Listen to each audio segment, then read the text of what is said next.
RJ, The Frangie Show starts now on 1010XL 92.5 FM. Welcome in to Combine Week, Carlyon. Here we go. We're headed to Indy. It's time to get the info. I don't know if you heard this or not, but I passed along what you told me, that how Mia's buying all the steak. Isn't that nice? I mean, who would have thought? Yeah. That good of a right out of the gate. You got some good news. She even said I could get like mushrooms and cream spinach. See, you got the mushrooms on top of that. Yeah, it's gonna be pretty. You heard that news, sweet. and then you hear about the mushrooms. So that is great stuff. So, welcome to the program, folks. Glad you're with us on this Monday. As you know, you've probably heard if you listen to the radio station a lot, that Hays, Mia, and I will be at the NFL Combine that starts tomorrow. We'll be there then the rest of the week. Doug Peterson and Trent Baalke both come by the table. They'll stop by one by one and talk a little bit. We also will have all the other play-by-play guys from around the league. Our friend Bucky Brooks will stop by, and who knows, assorted other guests, and an awful lot of sound from the podium. One good thing about this thing, we're able to turn it around in such a way, Hays, where you look up and all of a sudden you're hearing from so many coaches in the league. I think that's what's coaches, players, prospects. This is a who's who of who you get to hear from, which I think is really good stuff. To me, Tuesday is the best day because of what you're talking about. It's good to talk to the players, but for the most part, the players are, usually really locked in on not saying anything overly, interesting. For them, it's very job interviewee. So that's the mentality they take throughout. So while it's fun, I mean, look, I'm looking forward to listening to Jared Verse at the podium, and he's very outgoing, so he could be the exception.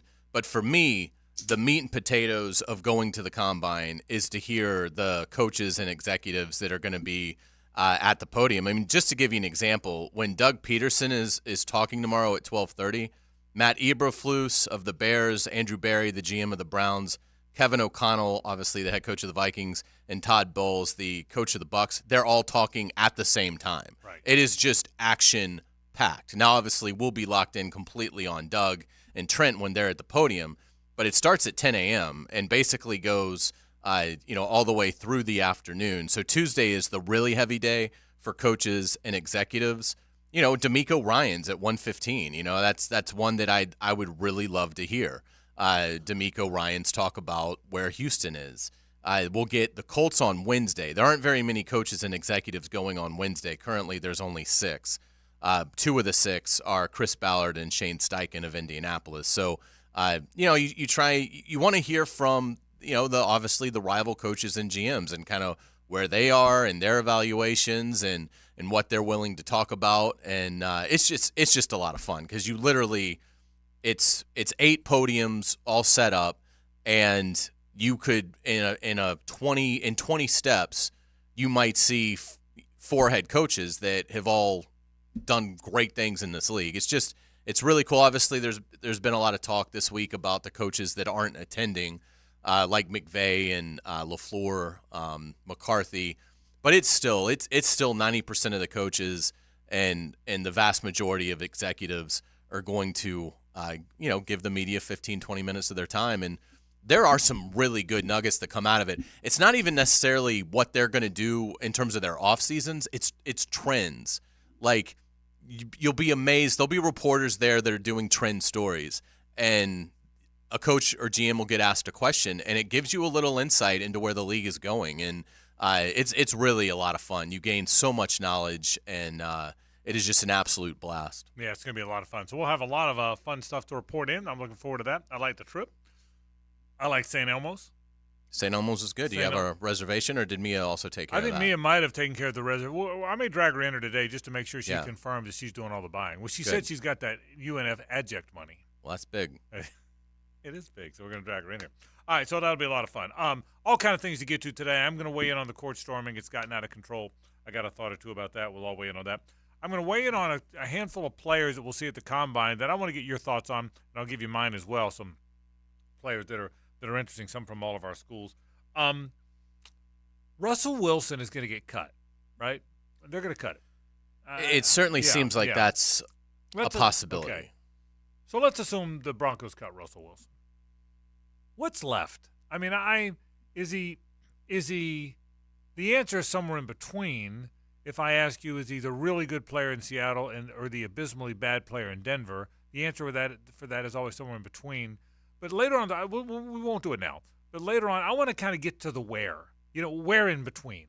Because we talked about the dearth of free agent quarterbacks that can help you anymore. Kirk Cousins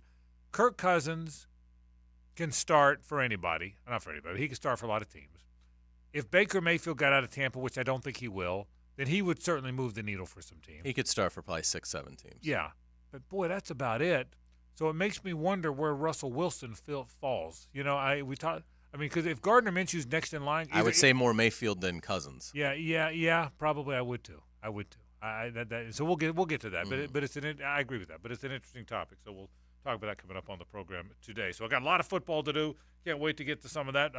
Spring training baseball, the Grapefruit League is underway. If you've watched this, if you're sick, like some people, like some of us, you might have watched. There's an outside chance you watched every pitch of a spring training game over the weekend. What was your evaluation of your club? I don't like it. Okay. Yeah. But you can't really tell much yet. They lost 2-0. But here's the beauty of spring training. Regardless of who your club is, it's freaking spring training. It's palm trees and good weather and sunshine in Florida, and there's just a magic to it. And so that's kind of cool stuff. The River City Rumble was fantastic. Mm-hmm. I've seen 2 Rumbles. They've both been absolutely fantastic. Tip of the cap to both coaches. Matthew, I said this, I'm going to actually start with this. Matthew Driscoll made a terrific defensive adjustment that I think won him the first Rumble. Jordan Mincy made a terrific defensive adjustment that won him the second Rumble. And all of a sudden, JU could be in play for that playoff spot. Hopefully they will get there. UNF is our SA playoff in the ACS Sun tournaments. We'll certainly talk about that all coming up on the program today. So I got a lot of stuff today we want to get to on the program. Florida basketball, when you're good, then you calmly take care of business without issue. It doesn't have to be – you don't have to win 104-50. You just calmly take care of business. They look like they are rounding into that team for me. I agree. That'll be our take flight later in the show. And I thought the most impressive stat to me in the game was they led by double digits the last 26 minutes and 9 seconds of game time. That is extraordinary. That is domination. That means basically with 6:09 left in the first half, Florida went up by double digits, and Vandy never got it back to within single digits. So, yes, Vandy had an 8-0 run in the second half, things like that, but they never were able to get it to single digits the remainder of the game. So Florida, I thought, showed great killer instinct against a bad team. But still, to your point, that's what you have to do. It wasn't going to help them in any sort of metric because Vanderbilt is so far down in the net. But just go take care of your business and get that important other, W on the resume. All right, so we're going to talk about that. We got a lot of stuff to get to today, fun stuff to get to today on the program. Frangie and Carlyon with you, R.J. Saunders running it all. Lauren Brooks is on vacation. She's in Puerto Rico.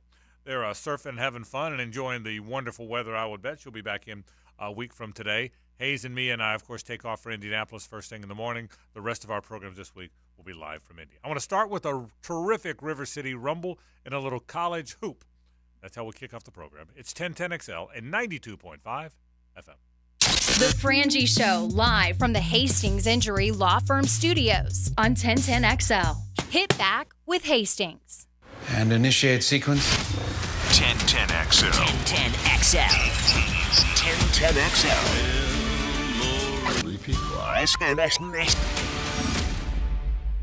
1010XL. Now at Hodges Mazda, take advantage of 0% APR on a new 2024 Mazda SUV. Lauren Brooks here. Choose from the off-road ready 2024 Mazda CX-50 or go in style in a 2024 Mazda CX-30. With 0% APR for 60 months, you can choose the Mazda CX-30 or Mazda CX-50 to drive away in. Our professional non-commissioned sales team always puts your best interests first. Plus, every vehicle purchase comes with 2 years free maintenance. Visit Hodges Mazda or shop online at HodgesMazda.com for the Hodges Mazda difference. See dealer for details, terms of use, qualified applicants, expires February 29, 2024. Get ready for the Players' Championship, March 12th through 17th at TPC Sawgrass. Don't miss your chance to watch the PGA Tour's best compete to etch their name in history while enjoying a vibrant social scene. From local bites to the latest merchandise available in the PGA Tour fan shop, the Players offers the ultimate experience for everyone to enjoy. Secure your spot today. Tickets are on sale now at theplayers.com. Jimerson Burr is a full-service, Florida-based commercial law firm that has experience and capabilities to handle any legal issue a business is confronted with. Learn more about what they can do for you at jimersonfirm.com. This is Keith Catlin for Catlin Truck Accessories, and we are so blessed to be in business for over 100 years. Over 100 years of the best product and customer service means you can count on Catlin. From roll and lock bed covers to Lear toppers to cam locker toolboxes, Catlin Truck Accessories has you covered when it comes to your truck or van. We do those too. Got a fleet of vehicles? We can outfit them all. Who can you count on? Count on Catlin. One name, one location, 100 years. You can count on Catlin. If you're heading to the Og or you're already part of the nation's oldest, don't forget to drop into Sunset Grill. For over 30 years, serving up great chowder, seafood, wings, and cold beer. Sunset Grill, somewhere on A1A, St. Augustine Beach. Spring is in the air, and that means another great event at Tobacco Cove. Come enjoy a great cigar and explore the creations from Foundation Cigars. Master blender Nick Molillo has created these masterpieces. Experience the Highclere Castle, the Wise Man, the Tabernacle, and the Olmec. Join us at Tobacco Cove this Saturday from 1 to 4 for food, prizes, and great deals at Tobacco Cove Cigars at the corner of Bay Meadows and San Jose. It's time to welcome in spring with Foundation Cigars at Tobacco Cove. 2 hours spent on two things: your Jags and the rest of the NFL with Mike Dempsey and Fat Tony. Jaguars Today from the Jacksonville Orthopedic Institute studios. Every weekday from 10 to noon on 1010XL. A no-risk, all-rewards path to real weight loss. If you're not happy with your Awaken 180 results in the first week, get 100% of your money back. No risk, but every reward. With the solution for weight loss, Awaken180weightloss.com. Florida Home AC, the official AC partner of the Jaguars. Make them your AC partner. With honest cost estimates before they start the work with no hidden fees. Call 777-4300 for Florida Home AC.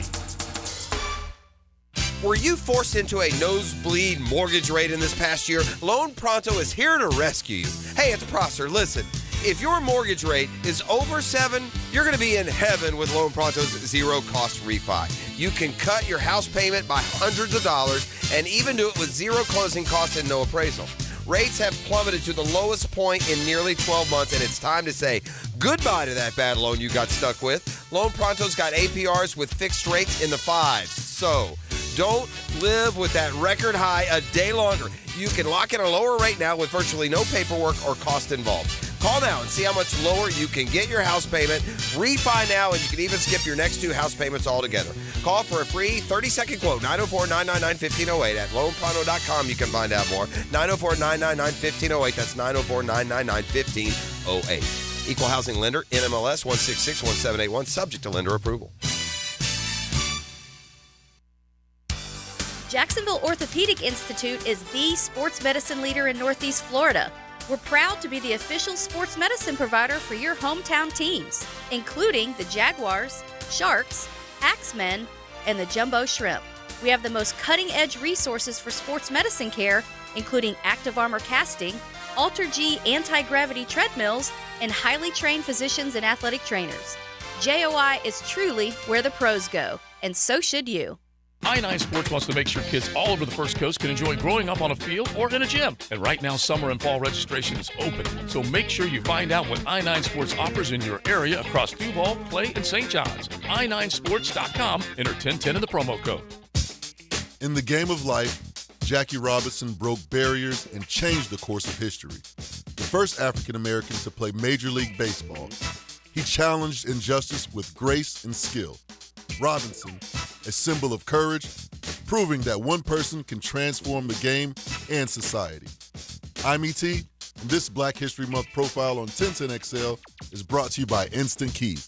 Fast, honest, reliable locksmith service. 1010XL is presented by Farah and Farah, exclusive injury law firm of the Jacksonville Jaguars. Protecting you and your family. Call 396-5555. Jacksonville.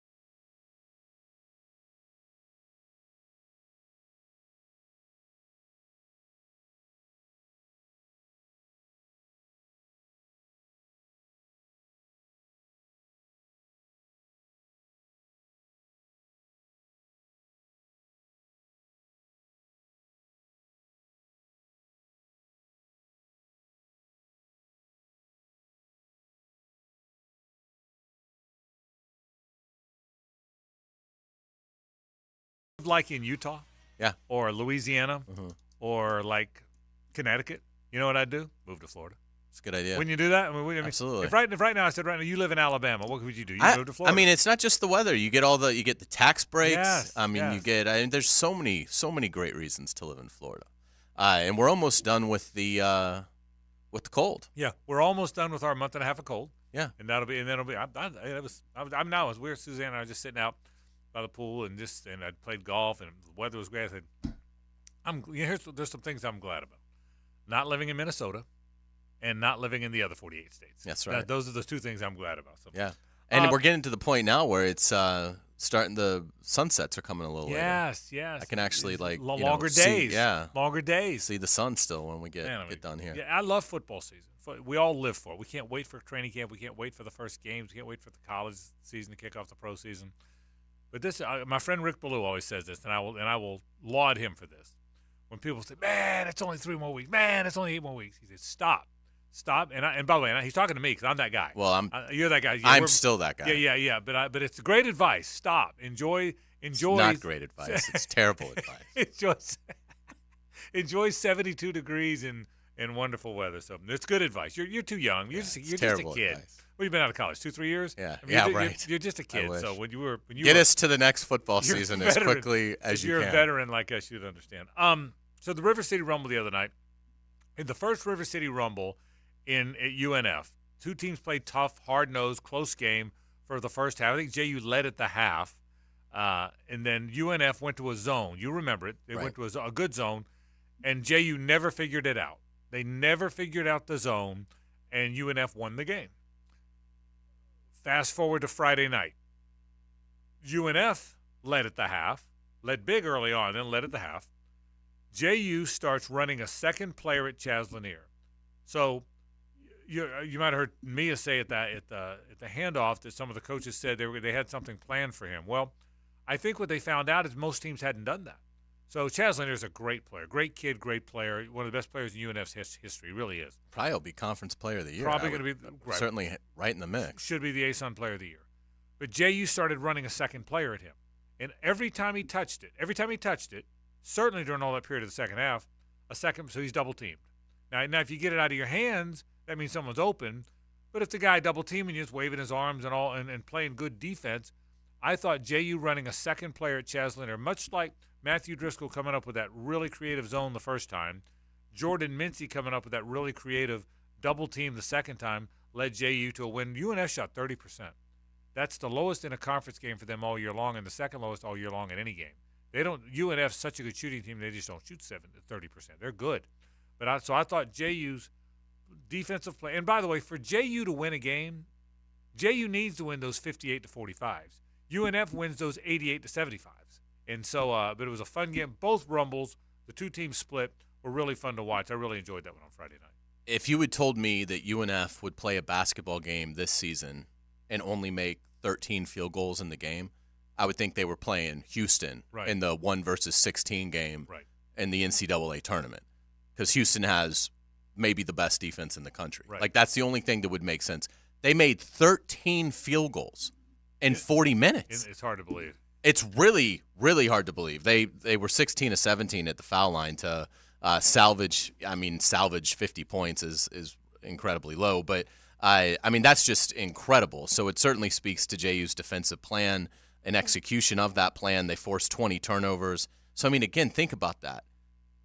UNF, who is the nation's best three-point shooting team, played a game in which they made 13 field goals and committed 20 turnovers. It's unthinkable. And JU was plus 14 rebounding as well. So they won the battle on the glass by a wide margin. We've talked about JU offensively and its struggles. They have to be opportunistic. There were 2 baskets in the second half that I thought really enabled them to get the win.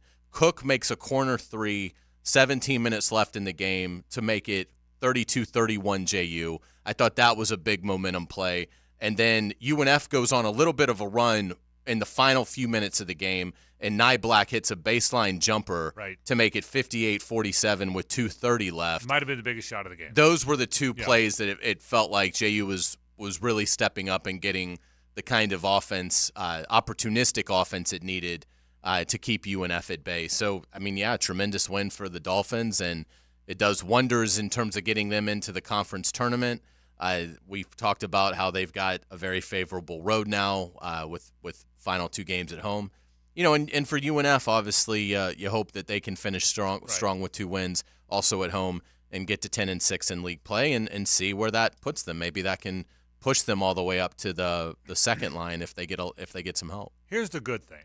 Both of our teams now, both of the Jacksonville teams, we root for them. We don't lie about that. Both of the local teams are home both nights this week against the other 2 Florida teams. UNF plays host to Florida Gulf Coast and then Stetson Wednesday, Friday. JU plays host to Stetson and then Florida Gulf Coast Wednesday, Friday. If UNF wins both, they're then 17-14, and they get to 10-6 in the league. If JU wins both, they get to 16-14, and they get to 7-9 in the league, which should make both of those guys, both teams, comfortable in the ASUN tournament. UNF desperately trying to get a home game in the tournament. So, but it was, I'm telling you. And Stetson could lose both. Stetson's the 2 seed right now at 10-4, but having to play at UNF and at JU, they could finish 10-6. I mean, again, JU's only lost 1 time at home this year. 11-1. So, I mean, that, and obviously UNF is a tremendous challenge. And so, yes, I mean, I don't think it's out of the realm that Stetson could finish 10-6. And if that happens, then UNF has a chance. If UNF beats Gulf Coast, then they'd have the same record. As we sit here today, Eastern Kentucky, this is in the league. Eastern Kentucky is 12-2. Stetson, to Hayes' point a minute ago, is 10-4, and then Lipscomb's 9-5. Austin Peay and UNF are both 8-6. So those 5 teams are really lumped together. Those 5 teams obviously are all in, and they're all trying to get to that 1 or 2. They all could get there. Any I say all, they're not going to all get there together, but any of them could get to that 1 and 2 line where you host and somebody else plays on your floor and you play them the next day, and that's the best scenario. Yeah, I mean, Eastern Kentucky is going to be the one. That's right. That's not going to. But from 2 to 5 is, I think, pretty wide open. Totally agree. I think Stetson, Lipscomb, Austin Peay, and UNF are all lumped in there together. Great point. No one's going to catch EKU, but there's other 4 lumped in there together. Meanwhile, 10 of the 12 go to the tournament. JU now is in the 10th spot. They are 1 game ahead of Central Arkansas, and Bellarmine is 4-10. Did Bellarmine play one fewer game, or Central Arkansas has played 1 more game? I guess it looks like. It's interesting. Yeah, they must have. Maybe played. They have a midweek bye, and they just play 1 more this weekend. Would be my guess. Yeah. So JU is a half game ahead of them, 1 full game ahead of Bellarmine, but really right behind, a half game behind Kennesaw and Queens, who both have the open week this week until Friday. So I mean, you look up, JU could climb all the way to 6 or 7 in terms of a seed within the Atlantic. So anyway, it really was enjoyable. It was enjoyable to watch. It was enjoyable to be there. I say this all the time. There's a reason every time there's a rumble and we're not at a combine or off or whatever, we're going to go live from there because it's really good basketball. It's 2 local teams. It's 2 hard-nosed, tough-nosed programs. The Atlantic Sun is not a Power 5 or Power 6, whatever they have these days. No one's making it out to be. But I'm telling you, Hayes, it's good, tough, hard-nosed basketball and really a fun watch on Friday night. Well, look, I mean, one of these teams is going to get an invitation to the big dance. I mean, this conference does have a road to the Final Four. I mean, it's obviously they're going to be outmanned, and it would be the story of all stories if the ASUN champion makes a run at this thing. But that, to me, that's what makes it so exciting, because the road to the Final Four, it does have a path out of Jacksonville. With we have 2 schools that play Division I basketball and normally played at a very high level. So again, I've never gotten to experience this in my lifetime, but it's not like JU had this amazing success 100 years ago. Right. I mean, it's happened. You've seen it. Right. You've seen what can happen when one of these programs gets hot. And yes, it's been some time, but I think it's so cool that the possibility does exist that they could once again have either school have a tremendous March moment. Yeah, no question about it. So get out there and support them. By the way, this week we won't be live at the program only because we're on the road. I can tell you, JU and UNF are both at home this week. If we were not going to the Combine, we would be live at both campuses one day. We'd be live at one of the campuses on Wednesday. We'd be live at the other one on Friday. Probably, Hayes, the two Stetson games. Now, we probably would go to both Stetson games. We probably would be live from UNF Stetson, live from JU Stetson is, I think, the way we would probably play that. So, but get up and watch them if you get a chance. It's an awful lot of fun. The coaches are good dudes. They come on the air with us. The ADs are good dudes. The programs, they're trying really hard. They're battling, and so on. So a bit of a fun game the other night. And, again, UNF's in good spot. By the way, Chaslin is really good. I wonder now if running a second defender at him is how people will play them. It's a copycat sport, a copycat world, and I wonder now if other teams will try. And Matthew Driscoll, who's a darn good coach, now will work on that. Wouldn't you imagine? I think now, no doubt about it. The blueprint is how do you slow UNF down, run a second defender at Chaz Lanier. Your UNF, how do you counterpunch? They've got a good staff. They've got a staff that's been together a long time. Steve Perkins and Bobby Kennan and those guys have been with Matthew Driscoll a long time. They've diagrammed an awful lot of good offense over there. And the idea now is, but that's the give. Wouldn't you say that's the give and take? So run a second player at the possible, likely ASUN Player of the Year, and how does UNF counter, knowing or assuming that's probably coming? Absolutely, and here's my prediction: UNF handles it beautifully and shoots in both games this week. UNF will shoot a combined over 50% from the field. I agree with you. It's not like no one's tried to defend them before. You know, it's not like you haven't been defended before. Right. And I'll say this, in fairness to UNF, say what you want, JU, since Jordan Mincy got on campus, has been really good at home. I don't know what their overall home record is. I know the first year. It's got to be like 88%. I mean, something like that. First year they're undefeated. Right. This year they're 11-1. So last year they lost maybe 3. Yeah, at something home? like that. So JU at home, it's really hard. And I'll give the JU students credit. They are allowed. It's a small place. It only holds like 1,800. But every seat's taken when those rumbles happen. That whole JU student section, which is across from us, is packed. You know, and it's a hard place to play. It's a very small. If you're not a JU fan, you probably hate it.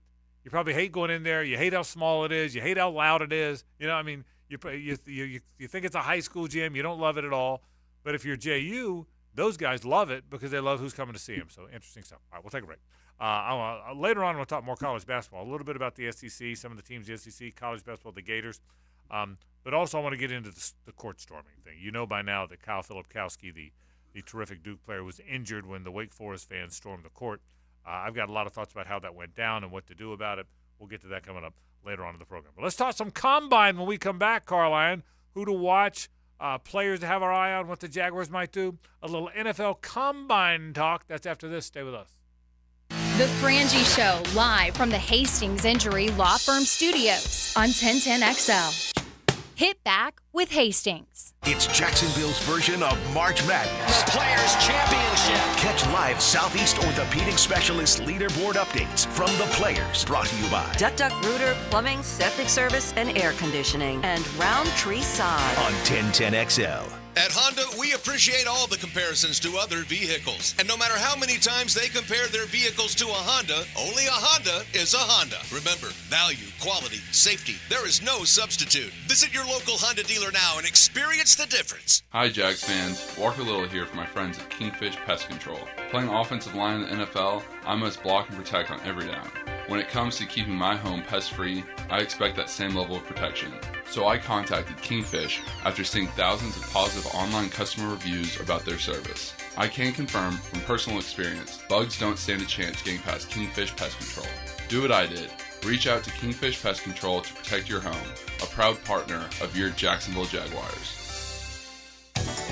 Hey, Hicken here, or just call me Danny Dreamfinders. For a limited time, on select move-in ready homes, Dreamfinders Homes is offering an amazing 3.99% interest rate in year one of your mortgage.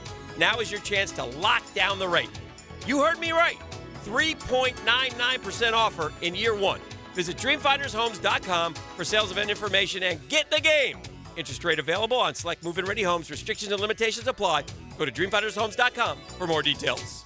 Lauren Brooks here from Mayport CNC Fisheries. Growing up at the beach, I know good shrimp and oysters when I see them. It's local and it's fresh. That's why Mayport CNC Fisheries is my go-to for both. They have local shrimp in stock daily and fresh boxes of oysters. Eat like a local at Mayport CNC Fisheries. Rock and Roll Hall of Famers, the Doobie Brothers. Tom Johnston, Michael McDonald, Pat Simmons, and John McPhee. The 2024 Tour. With special guest, the Robert Cray Band, live in Jacksonville. Performing at Daly's Place July 8th. Get tickets now at Ticketmaster.com. For more, visit theDoobieBrothers.com. This is head coach Matthew Driscoll from the UNF men's basketball team. When our players suffer an orthopedic injury, Southeast Orthopedic Specialists gets our players back on the court pain-free. We appreciate the endorsements from our high school and college coaches. This is Dr. Kevin Murphy. The next time you need orthopedic care, you can rely on our team at Southeast Orthopedic Specialists. Relieve pain and get back to life. SOS. Southeast Orthopedic Specialists. It's all about the tales of the tide and the thrill of the hunt. Wilderness and water away. There's nothing like the great outdoors. On the Nimnit Outdoors Show, presented by Duck Duck Rooter Plumbing and Septic Services. Every Saturday morning, 7 to 10. On 1010XL. Dave Benyon with Zero Res. As the temps outside are warming up, so is Zero Res. Right now, it's the hottest price of the year. 3 rooms of carpet cleaned for only $147, and the 4th room is free. That's right, the 4th room is on me. Google Zero Res and see what people are saying. Zero Res has over 6,000 5-star reviews. Remember, February is the hottest price of the year for Zero Res. 3 rooms of carpet cleaned for $147, and the 4th room is free. Zero Res, spelled forward or backwards, it's the right way to clean. Zero Res. Frank Frangie here. These days, it's hard to know which companies to trust. When it comes to banking, I trust South State Bank. South State truly values its customers, and they work hard to create meaningful, lasting relationships. I love going into my local branch. I see the same smiling faces I've seen for years. South State is the largest bank headquartered in Florida, so they're able to offer all the banking services you need. You can trust South State Bank. Banking forward. Member FDIC. Equal housing lender. Frank Frangie here for Stanley Pools. There's a reason so many of my friends and our listeners have had Stanley Pools build their pools and now maintain their pools, because Stanley Pools truly cares about their customers. Stanley Pools is locally owned and has been serving our community for 35 years. For all of your pool needs, call Stanley Pools at 269-7277. That's Stanley Pools, a family tradition of fine swimming pools. 269-7277, or find them online at StanleyPoolsFL.com. Hicken here. When it comes to your eye health, you want to make the winning move. That's where Bow 9 Associates comes in. February, it's the month of love. And what better way to show some love than taking care of your family's vision? Bow 9 isn't just about seeing clearly. They're about making sure your eye game is in its prime. And folks, they got not 1, not 2, but 3 convenient locations across town.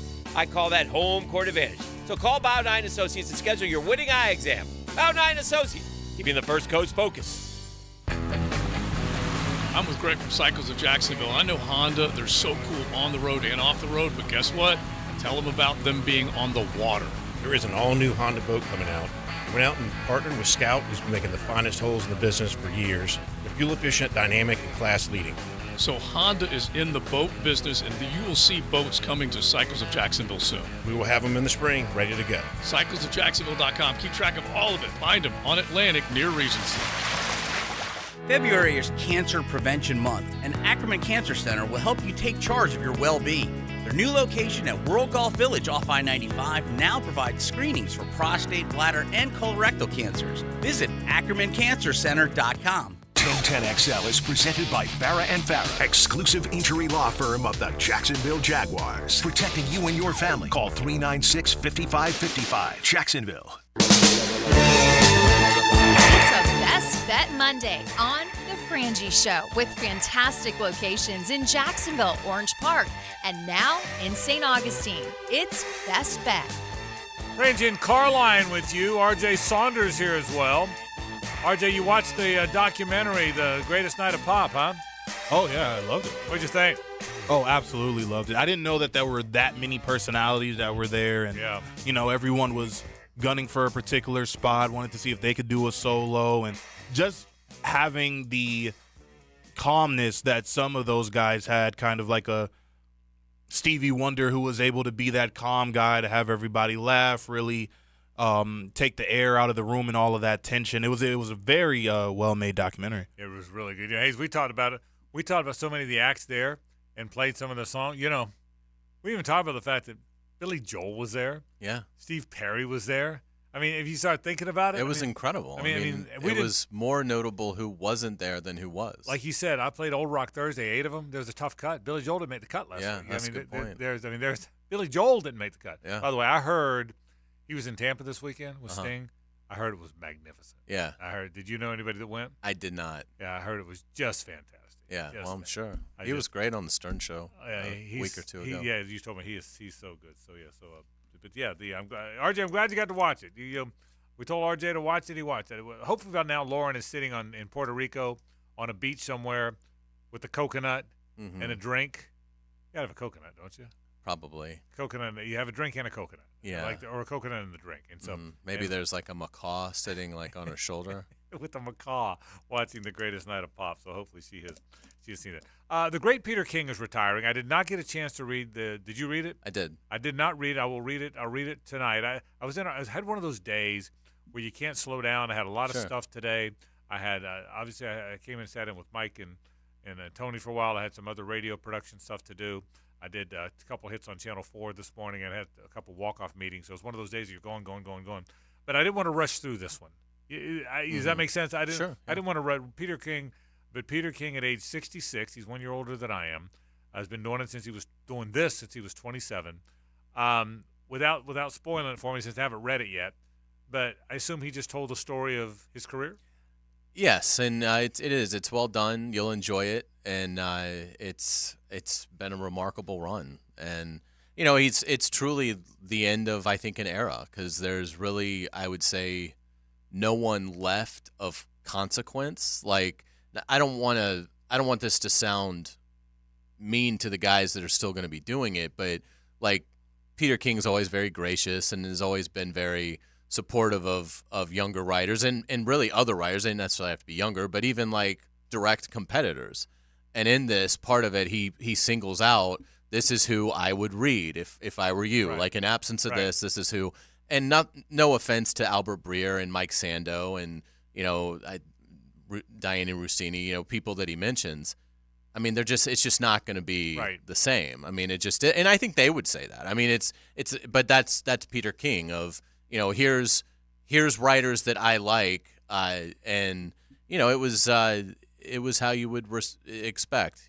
He was very respectful, very honored to have had this opportunity, and he said, I really don't know what I'm going to do. He's like, I'm not saying this is goodbye. I'm not saying that you'll never see me on anything again. I just know that I need to find out if I can be bored and what that looks like for me. And so we'll see where it leads. But and I will tell you, Hayes, tremendous career. I haven't read it yet, but people our age, mine and his, it goes through your mind.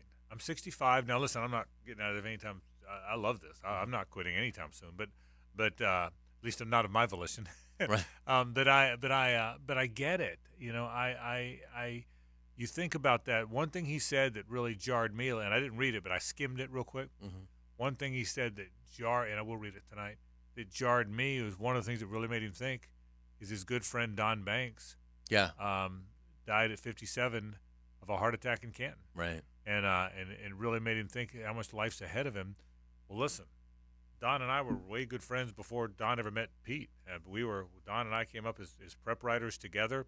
He in St. Pete, me here in Jacksonville in the mid '80s, and I can tell you, when we lost Don Banks, that jarred me too. I mean, here's a guy that's not far away in age. How long ago did Don? How long? 4 or 5 years? 2017. It was 19. I think. 19. It was 2019. So 5 years ago. So Don would be 62 now. Right. Or 65 now. So I can tell you, it jars you. It does jar you. And so Peter King, the great Peter King, is retired from what he's doing now. And you're right. I got this again, without reading all of it, I got the same impression you did, that he's not sure what's next. He doesn't mean going away forever is next. He just means he's not doing this anymore, and he'll figure out the next thing. So we'll talk more about that. Yeah, I mean, hopefully he'll find some role just in season. Yeah. I mean, that would seem to be the ideal, is can he find something where maybe it's not this column, but just some sort of something that he does during the season, but then, he doesn't worry about the league from February to July. Because I can tell you as a consumer, I'm interested in what Peter King has to say. Not just about the league. I'm interested in what he's got to say about books and about baseball and about his favorite beer. I mean, I find myself interested in where he's taken me. If somebody's in the media and you tend to like them and like where they're taking you, you tend to follow along even when it's not who's going to replace Tyreek Hill, right? Right. So Peter King retired now. We'll see what's next for the great NFL writer. Let's talk some Combine. I'm going to get to some specific guys in the Combine in a bit. But let's start. How will the Jaguars be perceived? I've said this before. I said it to Joe and Mia and Matt during the handoff. Last year they were the rising star. They were the next big thing, and look out because here come the Jaguars. Well, that perch will be occupied by the Texans this year. This year the Texans will be the next big thing, the rising star, and look out for the Texans. And we'll see if they handle it. But how will the Jaguars be perceived? Missed their window. Their good year was just a one-off, and now they're back to being the Jags? Or a team that's pretty damn close, they just stumbled a little bit at the end? Where do you see we know the local perception. Where do you see the national perception of the Jaguars at the Combine? I think it'll be fairly positive because I think the national perspective will be more, well, your quarterback was playing hurt, and, even though he was still able to get out there, he wasn't really himself, and, just kind of a series of unfortunate events occurred. And so I think the national perception will be that the Jaguars are still playoff contenders. I would that's where I think it'll be, because I don't know how much the national focus is going to get into the performance of Trent Baalke and Doug Peterson's reliance on Press Taylor and the issues that could exist between Baalke and Peterson and things like that. I don't know that they're going to get into the meat and potatoes of that. So, I almost think locally it's probably there's a little bit more skepticism locally than there is probably nationally. So I wouldn't think you're going to hear a lot of, it's the same old Jags and they're going to be back to being an afterthought. Right. I think the prevailing national theme will be, I think they're more the 8-3 than the team that collapsed. They obviously have issues like most teams do that they have to correct, but I think it'll be viewed as, and this is true, they have issues, but those issues could certainly be corrected in one offseason. Yeah, and I that's how I feel. That's how we feel here, and I would think that as well. So we'll see. What are they watching? What do they look? I mean, and we don't know till free agency. Is it now your assumption that Josh Allen wears the tag, and that Calvin Ridley at least officially hits free agency, even if there's a wink-wink deal and he signs immediately after that? Where do you see this thing going? As we sit here today, on the 26th of February, late in the afternoon. It's hard to have a lot of confidence that they're going to get a deal done with Josh Allen prior to, because you just haven't, really seen anything. Right. Now we haven't been updated publicly in a couple weeks now, so obviously tomorrow, Trent Baalke's going to be asked at the podium. And talking to you, he's going to be asked about Josh Allen, and Doug Peterson will as well. So, we'll get some indication of, how it's going, and hopefully as the week goes on, you'll hear things. We'll be there till Friday. So even though Peterson and Baalke are talking Tuesday, there will be, by the time we get to Friday, we could be hearing things Friday morning that shift our opinion on where this thing is headed. But I would imagine it's tag Josh Allen and hope to get a deal done with Ridley once the market opens. I think that's the poor way to play it, is, I've mentioned many times, but I think that is where it's headed, unfortunately, because I don't think that's what's best for business. Yeah, so we'll see. He'll get asked about that a little. Given all of that, and you and I have kind of agreement on this, it's not this black and white. There's gray areas here. But in the perfect world, I know at least we share this opinion. I shouldn't say that. I don't put words in your mouth. But I know I think this, and I think you do too. Get your bulk in free agency and use the draft to supplement your skill offensively and defensively. More specifically, get a lineman on each side of the ball in free agency and get a corner and a receiver in the draft. Now, I know it's not that cut and dried, but is that still where it's where I am? Is that kind of where you are? I think it almost has to be where you are, just simply because of the depth in the market, the free agent market at guard and center. I mean, there's no reason that they shouldn't be able to sign, and this isn't counting Ezra Cleveland, who I think is going to come back. But to me, if they do decide to move on from Sheriff, and we'll find out a little bit more about that tomorrow, because I thought he'd be cut for cap purposes, but maybe he won't be in light of the cap going up. Maybe that'll give them some pause. But certainly center, guard, if you're in the market there in free agency, you're in really good shape. So I have to believe that whatever interior offensive line improvement they want to make, that will be made in free agency. There's just nothing at corner in free agency, and I do think they need to invest in it, and certainly receiver if you don't get Ridley back. And even if you get Ridley back, I think you can make the case of it's time to invest a quality pick in a receiver, somebody that can grow with Trevor Lawrence. So, yes, I absolutely think the interior of the lines are addressed in free agency because that's where the players are. And in corner and receiver, I just think if you want to upgrade there, you're going to have to do it with premium picks in the draft this year. And let's be honest here. We've talked about this forever. You're in your window period. This is it, man. You have a good team. You're a couple, I won't say a few players away, but a few areas away that, honestly, maybe this is a year you go get Kevin Dotson. He's a veteran guy. Maybe this is a year. Who knows, right? I mean, maybe this is a guy you go get. I think there's 5 or 6 Kevin guards. Zeitler you could go get. Yeah, right? I mean, I think there's 5 or 6 guards that absolutely would make a bunch of sense. I think there's probably 4 to 5 centers that would make a bunch of sense, and that number could grow as cap casualties start to come in. So yeah, I honestly think they're in pretty good shape there. My concern would be I think they need some edge help. And to me, they need edge that you're not going to be able to probably get in free agency. They need corner. You're not going to be able to probably get that in free agency at the level you need. And they need receiver, and you may not be able to get that. So, on one of those 3, between receiver, edge, and corner, which of those do you feel like you can get best addressed with the comp pick in the 3rd round? My guess is it's going to be receiver. So I would think corner at 17 because they might have the pick of the board, the way it looks like it's going to line up. I would think edge maybe 2nd round. Yeah. And I would think, you're looking at probably a late 3rd receiver. But, again, that's going to be a really good player. Receiver is incredibly deep. And, again, it's a position that the Jaguars don't need somebody to come in and be a star. They need somebody that can come in, be a good rotational kind of player with the idea of in year 2, year 3, that player can become a star. Yeah, we'll see what winds up happening. We'll take a break. We've got a Duval County Scholar Athlete coming up in the 4 o'clock hour. We're also going to talk a little bit about some of the players at the Combine, our thoughts on some of the local guys, area guys for sure. We'll certainly get to that. And I thought, too, about court storming coming up in the next hour as well. This is a lot to do. Glad you're with us. 1010XL 92.5 FM. The Frangie Show, live from the Hastings Injury Law Firm Studios on 1010XL. Hit back with Hastings.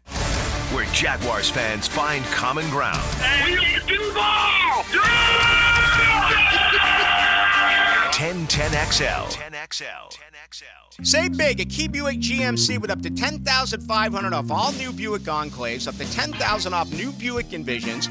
Receive really low APR rates like 0.9% APR financing for 36 months, 4.9% for 48 or 60 months, and 5.9% APR for up to 72 months. Come see the new 2024 Buick Envista in stock and ready to deliver. That's Key Buick GMC on the corner of South Side and Gate, or go to our website, keybuickgmc.com. Bono's Pit Barbecue has been serving legendary barbecue in Jacksonville for 75 years. Frank Frangie here. Right now at Bono's, get 2 for $25. That's 2 entrees at $12.99 or less, and 2 homemade banana puddings for just $25. Whether you choose the ribs, chicken, turkey, pulled pork, or brisket, it's all locally smoked, and you can't find better homemade banana pudding. Dine in or take out, That's 2 for $25. And you already know, if you don't see a pit, it ain't legit. This is Daytona, the heart of racing, the soul of speed, and the only place in Florida to witness the adrenaline-pumping, awe-inspiring spectacle of Supercross. Daytona Supercross, where champions are made, legends are born, and the biggest names battle it out under the lights at the world's center of racing.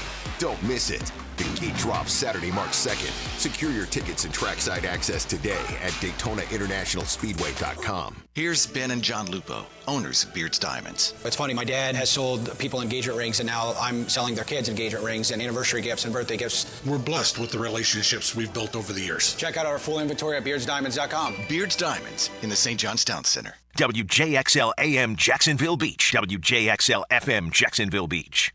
A customer called DuckDuckRooter saying they had some nasty stuff backing up inside their home. So we went with our camera to look inside their plumbing lines. And sure enough, tree roots in the sewer line. Need to see what's blocking your lines? Call our team to locate the issue and provide solutions to resolve it. 904-862-6769. Visit DuckDuckRooter.com. Proud partner of the Jacksonville Jags. DuckDuckRooter, your fully insured and certified plumbing contractor, residential and commercial. Good people drink good beer, and great people drink Mocama, a refined craft brewery out of Fernandina Beach, Florida. Mocama Beer Company brings sophisticated flagship beers, including Cosmico IPA and Dune Garden Lager, to the greater Jacksonville area. Whether you're hitting the water with friends or enjoying a backyard barbecue, Mocama has the perfect fare for your summer activities. Look for us wherever great beers are sold and find your Mocama. Electricians, innovators, and tech enthusiasts, listen up. Miller Electric is shaping the future, and we want you to be a part of it. From healthcare and data centers, corporate offices, aviation, and industrial facilities, Miller Electric is powering the most exciting projects in Jacksonville and beyond. We offer not just a job, but a thrilling career with great pay and incredible benefits. Visit us at millercareers.com to apply. Miller Electric, where your skills meet our vision, and equal opportunity employer. Hey, Matt Hays here with Bill, who at age 66 dropped his 20 pounds and has kept it off with Awaken 180 weight loss. Tried other weight loss programs in the past, and I lose the weight, but then gain it back. So that's the big difference, is I haven't gained it back. My blood work is better. My cholesterol is down. My blood pressure has improved. I look better. I feel better. I play hockey now. In spite of my advanced age, I'm actually a little faster out there. So I would highly recommend Awaken 180 for anybody that's to lose a little weight or a lot of weight. It's a wonderful program, and it's fairly easy. It really is. So this is my plan for life. The Awaken 180 difference, a lifelong plan after losing the weight. Isn't that the ultimate goal? To do it once and to do it for the last time. If that's your goal, do what I did, what Bill did, and choose the solution for weight loss. Awaken 180 Weight Loss. Online at awaken180weightloss.com or call 844-346-1800.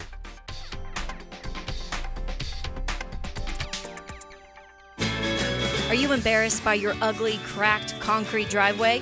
Need to enhance your home's curb appeal?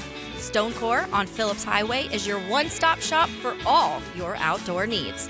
Replacing with new stone pavers will transform your driveway into a stunning work of art. Say goodbye to unsightly concrete and hello to beautiful, durable pavers that last for years. Visit Stonecore today and let's beautify your home together. Stonecore.co. We do outdoors better. Have you or someone you care about been arrested or had their driver's license taken away? I'm Susan Cohen, and I work with David Robbins at the law firm of Epstein & Robbins. We are experienced fighters for those charged with DUI and all criminal offenses. I've been named the best DUI attorney in the state, and David has been named the best criminal defense lawyer in Jacksonville. In your battle with the justice system, there is only one thing you need to know. Dial David 24/7 at Epstein & Robbins, 354-5645. Bueller Air Conditioning presents Are You Cool? Today's lucky contestant, a coffee filter repairman from Jacksonville Beach. Meet Dave Carvelas. Great to be here, Pat. No time to chit-chat, Dave. Here's your question. Your AC has been acting up. Do you A, ignore it and hope it gets better on its own? 2, take off all your clothes when you watch TV and hope that does the trick? Or C, call Bueller Air Conditioning? Oh, jeez. I do like to sit around with no pants on. 5 seconds, Dave. I'll say C. Call Bueller. That's right, Dave. A quick call to Bueller will have our expert AC technicians at your door, usually the same day, to make sure that you are cool. Can I still watch the game with no pants on? It's America, Dave. Knock yourself out. Stay cooler with Bueller. Visit BuellerAir.com. How's Wingstop sound? Crispy, juicy classic wings. Made to order, cooked to perfection. And sauced and tossed in those 11 soul-satisfying flavors. Paired with hand-cut seasoned fries, house-made honey mustard, blue cheese, or signature Wingstop ranch. And, of course, spicy Cajun fried corn. I think you've heard enough. Get your flavor delivered at wingstop.com. This is your Southeast Orthopedic Specialist Local Sports Update. I'm Andrew Gibson for 1010XL. The Jacksonville area has 5 boys high school basketball teams who are going to the state Final Four in different classifications. Hilliard, Jackson, Providence, Impact Christian, and Ponte Vedra are going to the Final Four in Lakeland this week. Impact Christian tips things off tomorrow at 3 against top-seeded Sagemont. Congratulations to the University of Virginia for winning the inaugural Jacksonville College Baseball Classic.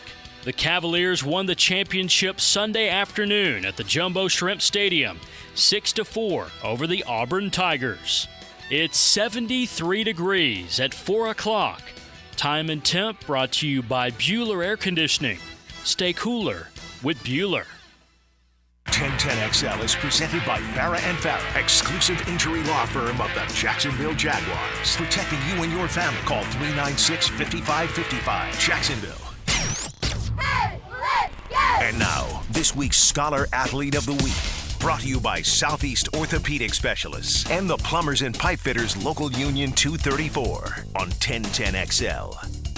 It is time for our Duval County Scholar Athlete of the Week. It's Travis Hardy from Fletcher who joins us now on the program. Travis, how are you, man? I'm good. How are you guys? I'm doing great. Good to see you. You are involved in tennis and diving. Let's start with diving because I think that's kind of your go-to. How'd you get involved? Obviously, swimming as a kid. Tell me how that whole thing. You went from swimming to diving being your main thing. Yeah. So my family, my mom's side is all swimmers, and then my brother did diving, and I wanted to be better than him, so I did it too. Are you? Yes. Good. Okay.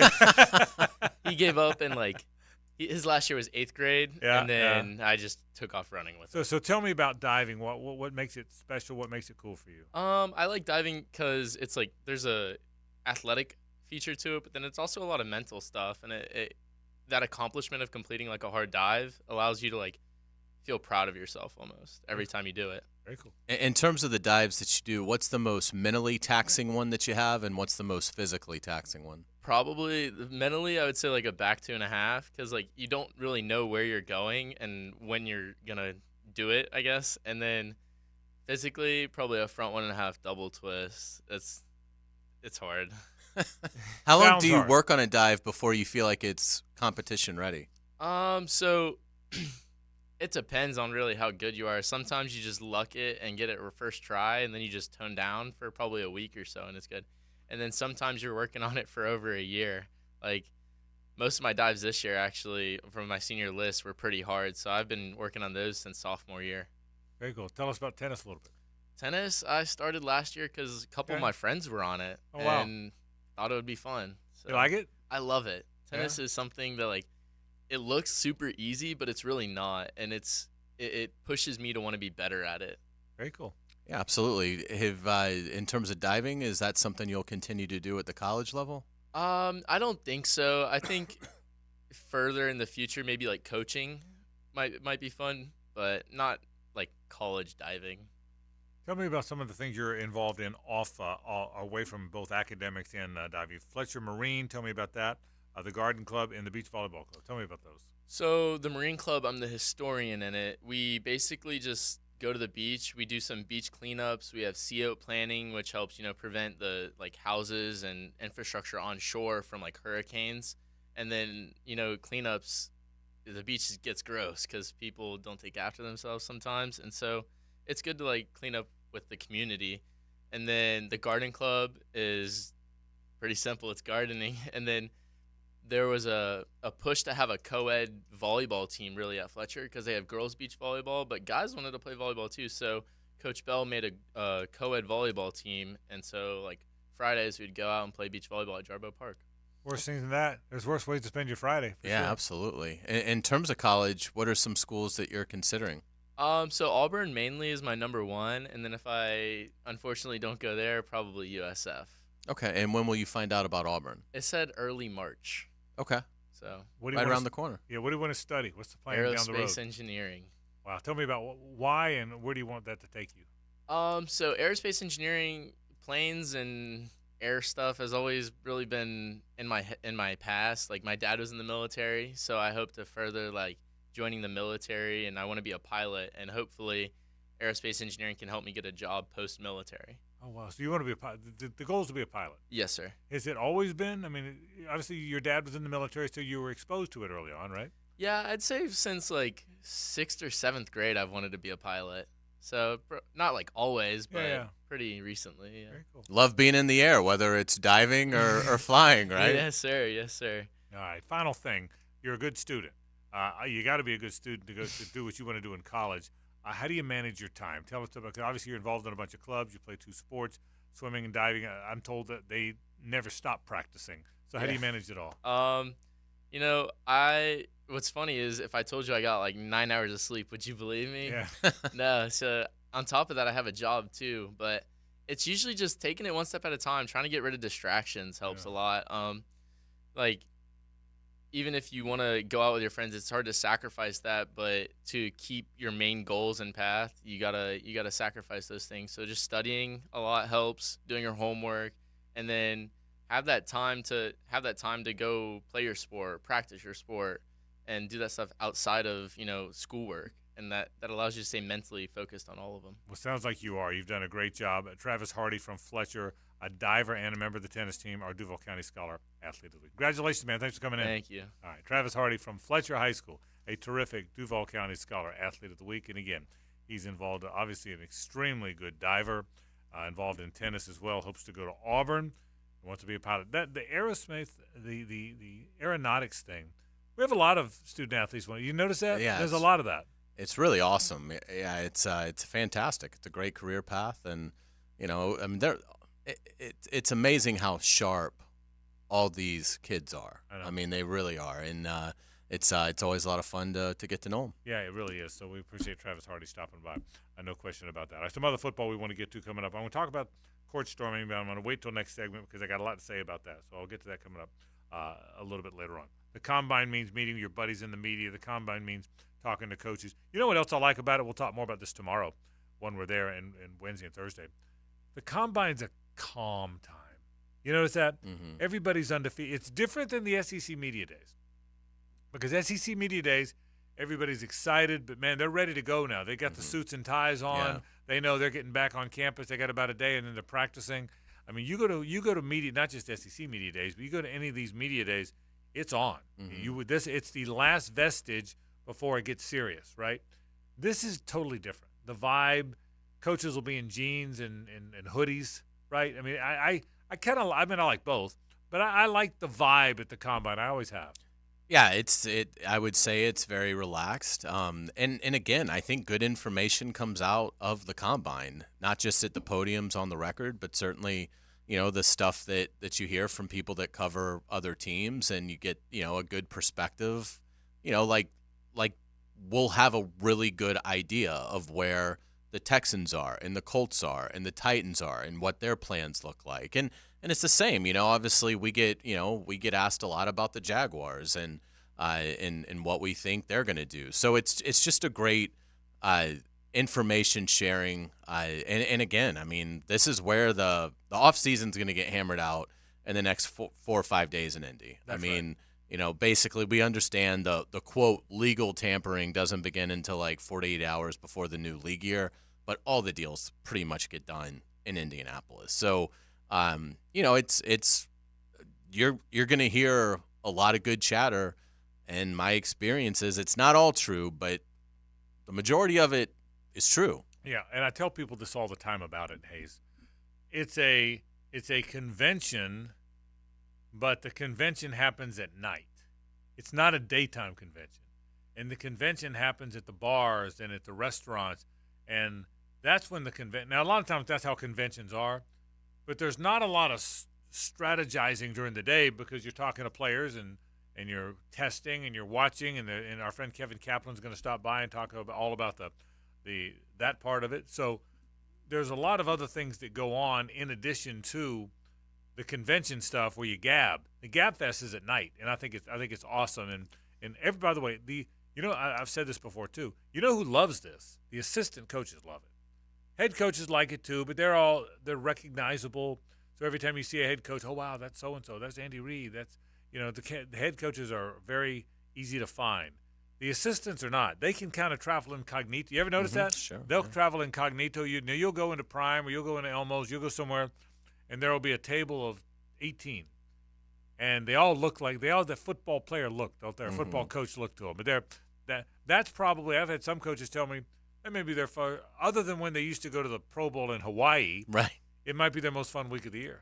Yeah, I think so. And again, it's why so much information does come out, because these teams they're far enough along into their off seasons. I mean, obviously the Chiefs and 49ers, it's a little bit newer than it is for teams that missed the tournament. But look, I mean, if you're a team like the Jaguars who missed the playoffs, I mean, you've had 7 weeks to collect your thoughts, evaluate, exactly what happened, put some emotional distance from it, and make what you hope are objective, clear-minded decisions on this is where the club needs to go, this is what improvements need to happen. And I think you make a good point. The fact that you're still months and months and months away from training camp, it's almost like those conversations can be shared a little bit because you don't feel like you're in the combat zone.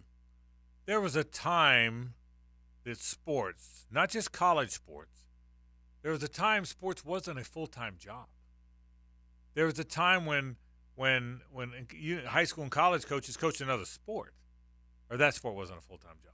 There was a time when way back when Major League Baseball players, pro footballers had jobs in the off season because their job was only 3 months, and they made money, but not enough money to not go sell insurance.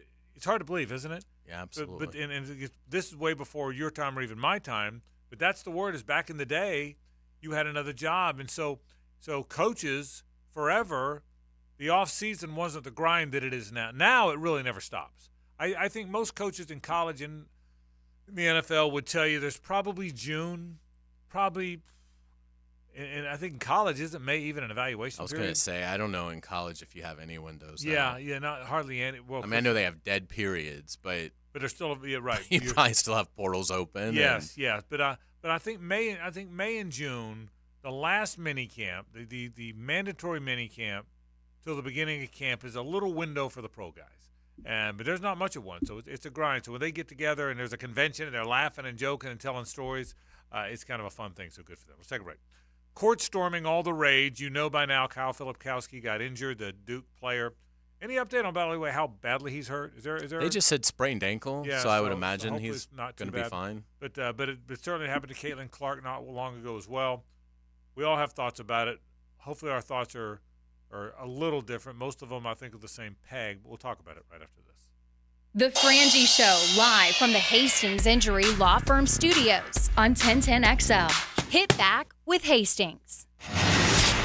You talk a good game. It lives up to the hype, plus. And so do we. 1010XL, Jacksonville Sports Radio.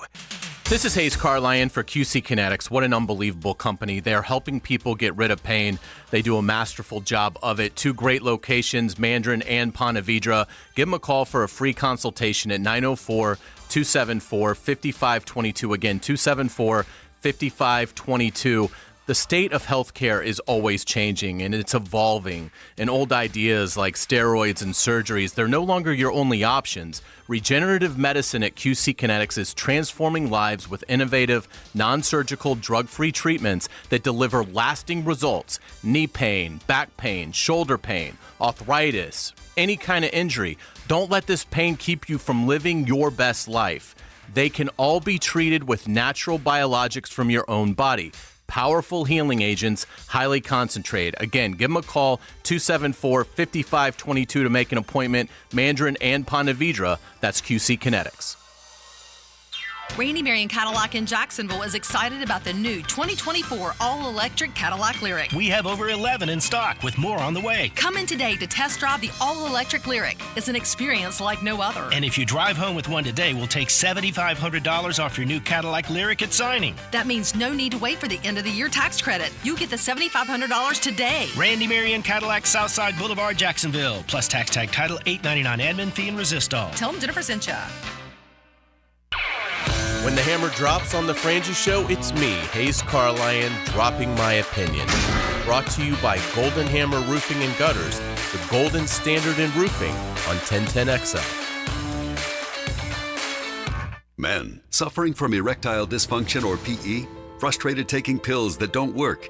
Here's a message from Prime Men's Medical Center. I'm Dr. Simovitz. Prime Men's Medical Center offers breakthrough treatments with men lasting longer than ever without pain or surgery. Call now. Your consultation and first treatment are free. You'll see instant results right in the office. Call Prime Men's Medical Center now. 904-664-8217.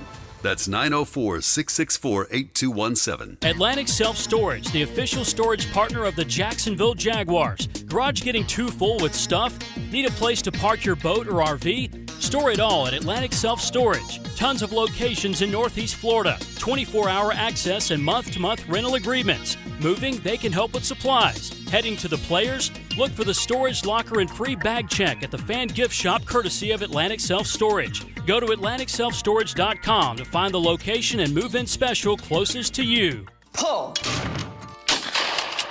Put your team together for Operation New Uniform's Veterans Cup Clay Shoot on Friday, April 5th. This year's fundraiser will feature celebrity shooters, great food, prizes, and of course, bragging rights for the winners. Enjoy a day on the range and support Operation New Uniform's mission to empower transitioning service members, veterans, and military spouses find their new uniform in the business world. Go to onuvets.org. That's onuvets.org today. Pross, I'm thinking about changing my name. Again? You're already the media mogul, the straw that stirs the drink, the Duke of Pablo Bay. Now what? Refer to me as Dreamfinder's Danny Hicken. What in the blazes? Is this a cash grab? No, it's just that I believe so much in Dreamfinder's Homes. 20 locations in Northeast Florida, official home builder of Jags and Gators. Great opportunity for first-time homeowners. All right, Dreamfinder's Danny it is. Did I mention the lowest interest rates you can find? Visit dreamfindershomes.com. Now let Dreamfinder's Danny celebrate through the majesty of song. Dreamfinders, I believe they will build your home just right. I'm with Greg from Cycles of Jacksonville, and I always tell you, hey, what's hot on the street, but what is hot on the water right now? We've got some big news from Honda. They have a boat coming out, and much like they did with their jet, they went out and partnered with an industry leader in Scout Boats. It's making the hull for them, but everything else in the boat is all Honda. So you're talking in the next handful of days and weeks, we will see Honda on the water at your showroom. It'll be on the showroom, and it'll be ready to go. So log on to cyclesofjacksonville.com. They are in the marine business with Honda. Keep track of it right there on Atlantic near Regency. Exciting news from Leonard Truck Accessories in Jacksonville on Blanding Boulevard. Stocking brands like Real Truck, UWS, WeatherGuard, Carry-On Trailers, and more. The best deals with the best prices only at Leonard Truck Accessories on Blanding Boulevard. Leonard, your truck, your style. 1010XL is presented by Farah & Farah, exclusive injury law firm of the Jacksonville Jaguars. Protecting you and your family. Call 396-5555. Jacksonville.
media?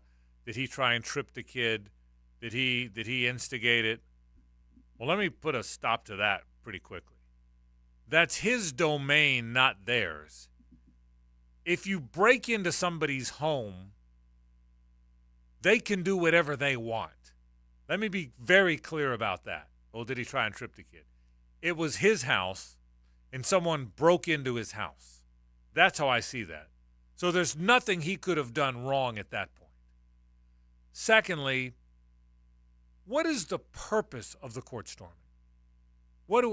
I understand where kids get excited. I'm not saying every student that wants to storm a court is wrong. I'm not saying that. What I am saying, though, is on what ground should we not put a stop to it? We are in the age of safety has never been as big a concern as it is now in sports. CTE is such a concern. You can't touch quarterbacks now. You can't throw at hitters now. A flagrant 1, a flagrant 2, college basketball even has rules for when you do something harmful to somebody. There's more rules about preventing harmfulness than there's ever been in sports. I'm surprised boxers are still allowed to punch each other. I mean, because that's where we are, right? There's more rules than there's ever been to prevent injury in sports. We've just never had this. So all of a sudden, oh, by the way, we're going to let 100 students or more run onto a court? Well, it's crazy. We've lost our mind, and I'm not trying to be old, get off my lawn guy. But this one, I hope Kyle Filipkowski isn't hurt badly. But I'm almost glad it happened. And if he's not hurt badly, and if he's not hurt at all, and it has no effect on his career, then I am glad it happened. Then I'm glad both the Caitlin Clark and this one happened.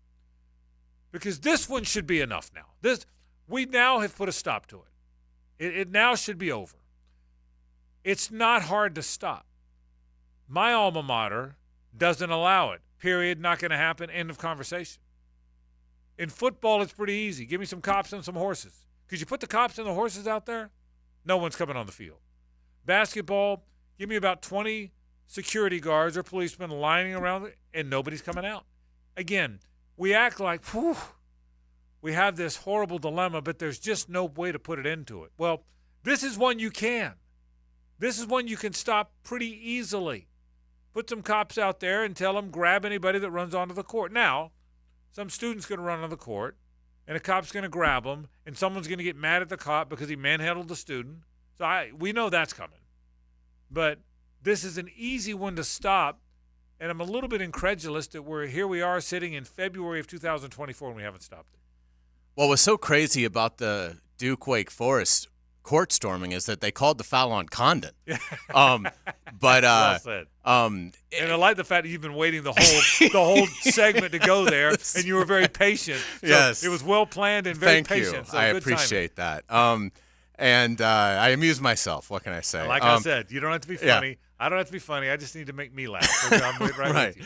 I think that's the thing. It's about the institution, and does the institution want it to happen? Florida doesn't, so it doesn't happen. And there are other schools where it doesn't. I think there's some schools that encourage it. It seemed like this was one where it certainly wasn't remotely tried to be contained. And you have to know going in, you're playing Duke.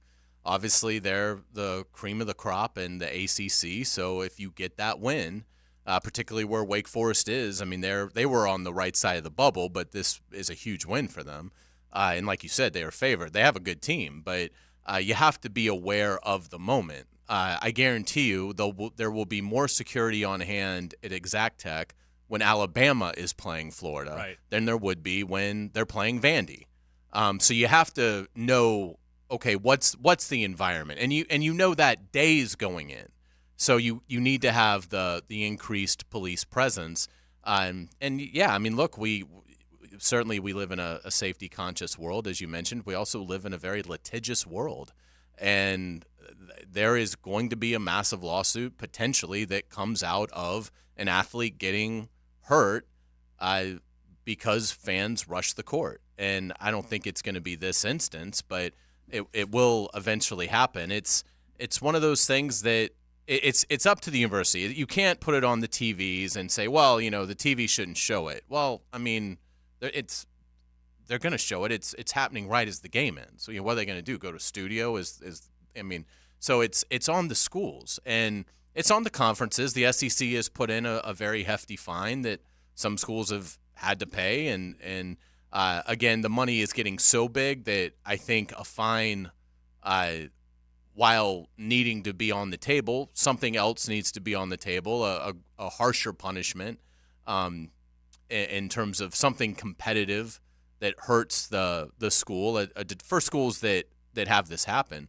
But it all comes down to, if the school doesn't want it to happen, it won't happen. That's the thing. And see, two things. Number one, yes, the fine. What's the fine? $100,000 from the SEC? I think for first offense. Okay. Make it $500,000. Make the first offense $500,000. These Power 5 schools can afford it.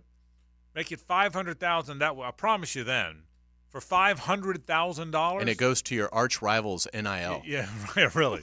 Well, but number one, the second thing, I've heard the people that really want to put some teeth in this thing have suggested that the competitive thing is lose a home game. In other words, the next home game you play is now played at and it's not a switch.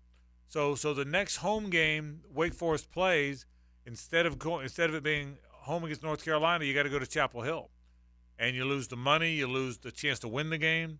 I think there's something to that one. Yeah. I would. You lose a home game, and that game now has to be played on you say, what if the opponent's arena isn't available? The opponent will make the arena available. Absolutely. If all of a sudden you're getting the home game. But again, the big picture. And you would probably put it on next year's. Right. It probably wouldn't be something you do a matter of days. It'd probably be, look, next season, we're going to dock you a home game. Right.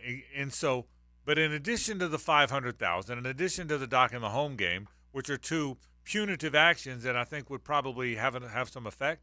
I think it would change the behavior. The whole point of punitive action is to be a deterrent to it happening again in the future, and I think that would happen.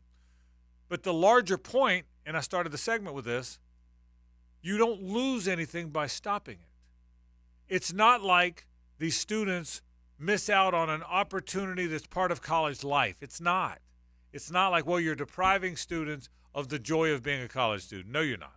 That was never in the pamphlet. Of all the things that were in the brochure, storming the court after your team wins is not in there. And so, there's a lot of things that if you take it away, the student is denied something they have a right to expect. This is what's so confounding about this one, Hays. That's not in play. Nobody, you don't have a right to go run onto the court. I've never stormed a field as a Gators fan, and I don't feel like I've missed a single iota of fun. And listen, I'm probably guilty because I got rolled one time, a Florida LSU game in '97. They stormed the field. I got kind of knocked over as a media guy, but I thought it was funny. I've probably fed the beast a bit by laughing about it, but it didn't bother me. The kid that ran me over kind of said he was sorry. I got knocked down and picked up my briefcase and giggled a little bit and got off the field. So again, I fed this a little unintentionally, but now it's enough. So I would be surprised now if there's not some statement from some national body. Again, the problem in college athletics is there really isn't a national spokesperson. But if nothing else, doesn't Jim Phillips at the ACC have to come out? Doesn't he have to come out and say, listen, that's enough. From now on, the fine's $500,000 starting today, and the fine is if you do it again, you lose a home game starting today, and and you better not allow it, or even more teeth in it. But wouldn't you be a little surprised if there's not a statement from somebody in somebody's hierarchy, starting with the ACCs, like now? I'm surprised we haven't heard it yet. Yeah, and that's the thing. I think it will be something that – and the ACC should get it out first because they're going to look really bad when other conferences beat them to this since it was kind of their thing. But yeah, I absolutely think you're going to see stronger penalties put in, as you should. And I would expect – and the ACC's got their hands full, from my understanding, with some legal stuff going on. But they're going to have to make time to strengthen this because it was such a, and it wasn't even a buzzer beater. It was like they couldn't even control it. I think Duke lost by 4. So But poor Duke, they couldn't. Poor Duke, boy, I never thought I'd say that. But poor Duke, couldn't even sometimes you can kind of get your guys off. That's right. Before the madness comes. Yeah. I mean, they were on top of them as soon as the buzzer went off. It was a bad scene, and Wake Forest should do better. And again, the league should insist on its members having a better policy. And this will be crazy a little bit. I'm not going to defend Wake Forest. But until the Caitlin Clark and the Philip Kowski thing, it probably hadn't gotten enough attention in the mainstream media and the mainstream world. And that's nobody's fault. There's other things to talk about, and I say mainstream media, social media. It now will have proper attention. And it's a shame that the Caitlin Clark thing didn't do it, right? But it didn't. People saw that, chuckled about it, moved on. Well, they're not doing that now. And it's not just because it's a male basketball player, not a female. I don't think that's it. I think it's more because it's a star for the second time. And I think it happening for the second time, we'll see. We'll see if some teeth go into it. I'll say this. Jeremy Foley's the one that said he's never going to let it happen. And so he was a little bit ahead of his time. I'm trying to think of the court stormings or field stormings that stand out the most to me. I'm trying to remember. Now in 1984, Florida did it when they beat Georgia here. Right. I know that. They took the goalpost and ran down the road with them, I think. What other ones? I'm trying to think if there's any ones of significance that we have seen. I mean, I can't remember Florida State ever storming a field. Doesn't sound like because they expect to win. Exactly. Well, one thing about storming the field, is you have to kind of be the underdog. Yeah. Or in Wake Forest in this instance wasn't the underdog, but they're the underdog program. Correct. It might just not have been the underdog that day. Yeah. You kind of have to be a bit of an underdog. When's FSU been an underdog? Right. And I mean, again, so I don't think it's really been a problem for the schools that we cover because they're largely they're winning programs, but it is something that they've got to get it out of the game, and you don't have to arrest everybody that runs on the court, and you don't have to expel everybody that comes on the court. You simply need to beef up your police presence, and that's going to save you way more money than paying the fines. And I do like the competitive taking a home game away. Making the fine, maybe you do create a pool of maybe the fine pool instead of handing you a check for $49 million, we'll hand you a check for $48.5 million because we're going to keep the $500,000. Make it some NIL thing where it goes to an NIL pool of the other teams in your conference or even the other team that was there that day. Sure, yeah, exactly. Whoever was the victim in it. So, but it would not be hard to get rid of it, and it probably is. And in the society that we live in today, probably is best to go ahead and remove it. And I'll say this, final thought on it. I'm not defending the kids, the students, but I think the adults have to make the rules and to set the policy. And by not having a policy against it and not having the court lined with policemen, you are almost kind of encouraging. Now, it's kind of a wink-wink encouragement, but you're almost kind of saying, you're almost kind of. Yeah, I mean, your PA guy needs to be instructed to warn, with 30 seconds. Whenever it looks like it's getting dicey, you gotta instruct your PA announcer to, continually remind the crowd they are not allowed on the playing surface. When you're watching We're the Millers, which is way funnier than given credit for. Oh, it's very underrated. Very underrated comedy. We're the Millers is making this segment. I never thought I'd see that. We're the Millers is making a segment. But right at the end when Sudeikis, the FEI dude's got to take him into, but he doesn't really want to. Mm-hmm. So he says, I've got to take you in now, but first I'm going to turn around and hug my family. Right? Which is a great scene, by the way. And so he's encouraging him to haul ass. Right. Okay. Well, we're kind of doing that, but with these courts, we're saying, well, we're not going to have cops there, and it is an upset. Now, you can't really storm the court, but we're not really going to do much to stop you. Aren't you kind of encouraging it? You are. The only way it happens is if it's encouraged to happen. That's it. Right. It's not a hard problem to solve. Right. It's just you have to have the motivation to keep it from happening. Yeah. No. And again, Florida's not the only example, but they're the easiest one because they've been good in basketball and they've been good in football. And they're not good in football now, but they have been traditionally. And you've never seen it because they've put the resources into making sure it doesn't happen. And it's been communicated to fans. It's communicated every time you go to a Florida event. But certainly a school that when you're playing that kind of high-profile spotlight game, you've got to be prepared. And Wake wasn't. Yeah. By the way, someone just said, "What if you storm the court, you forfeit the win you just had?"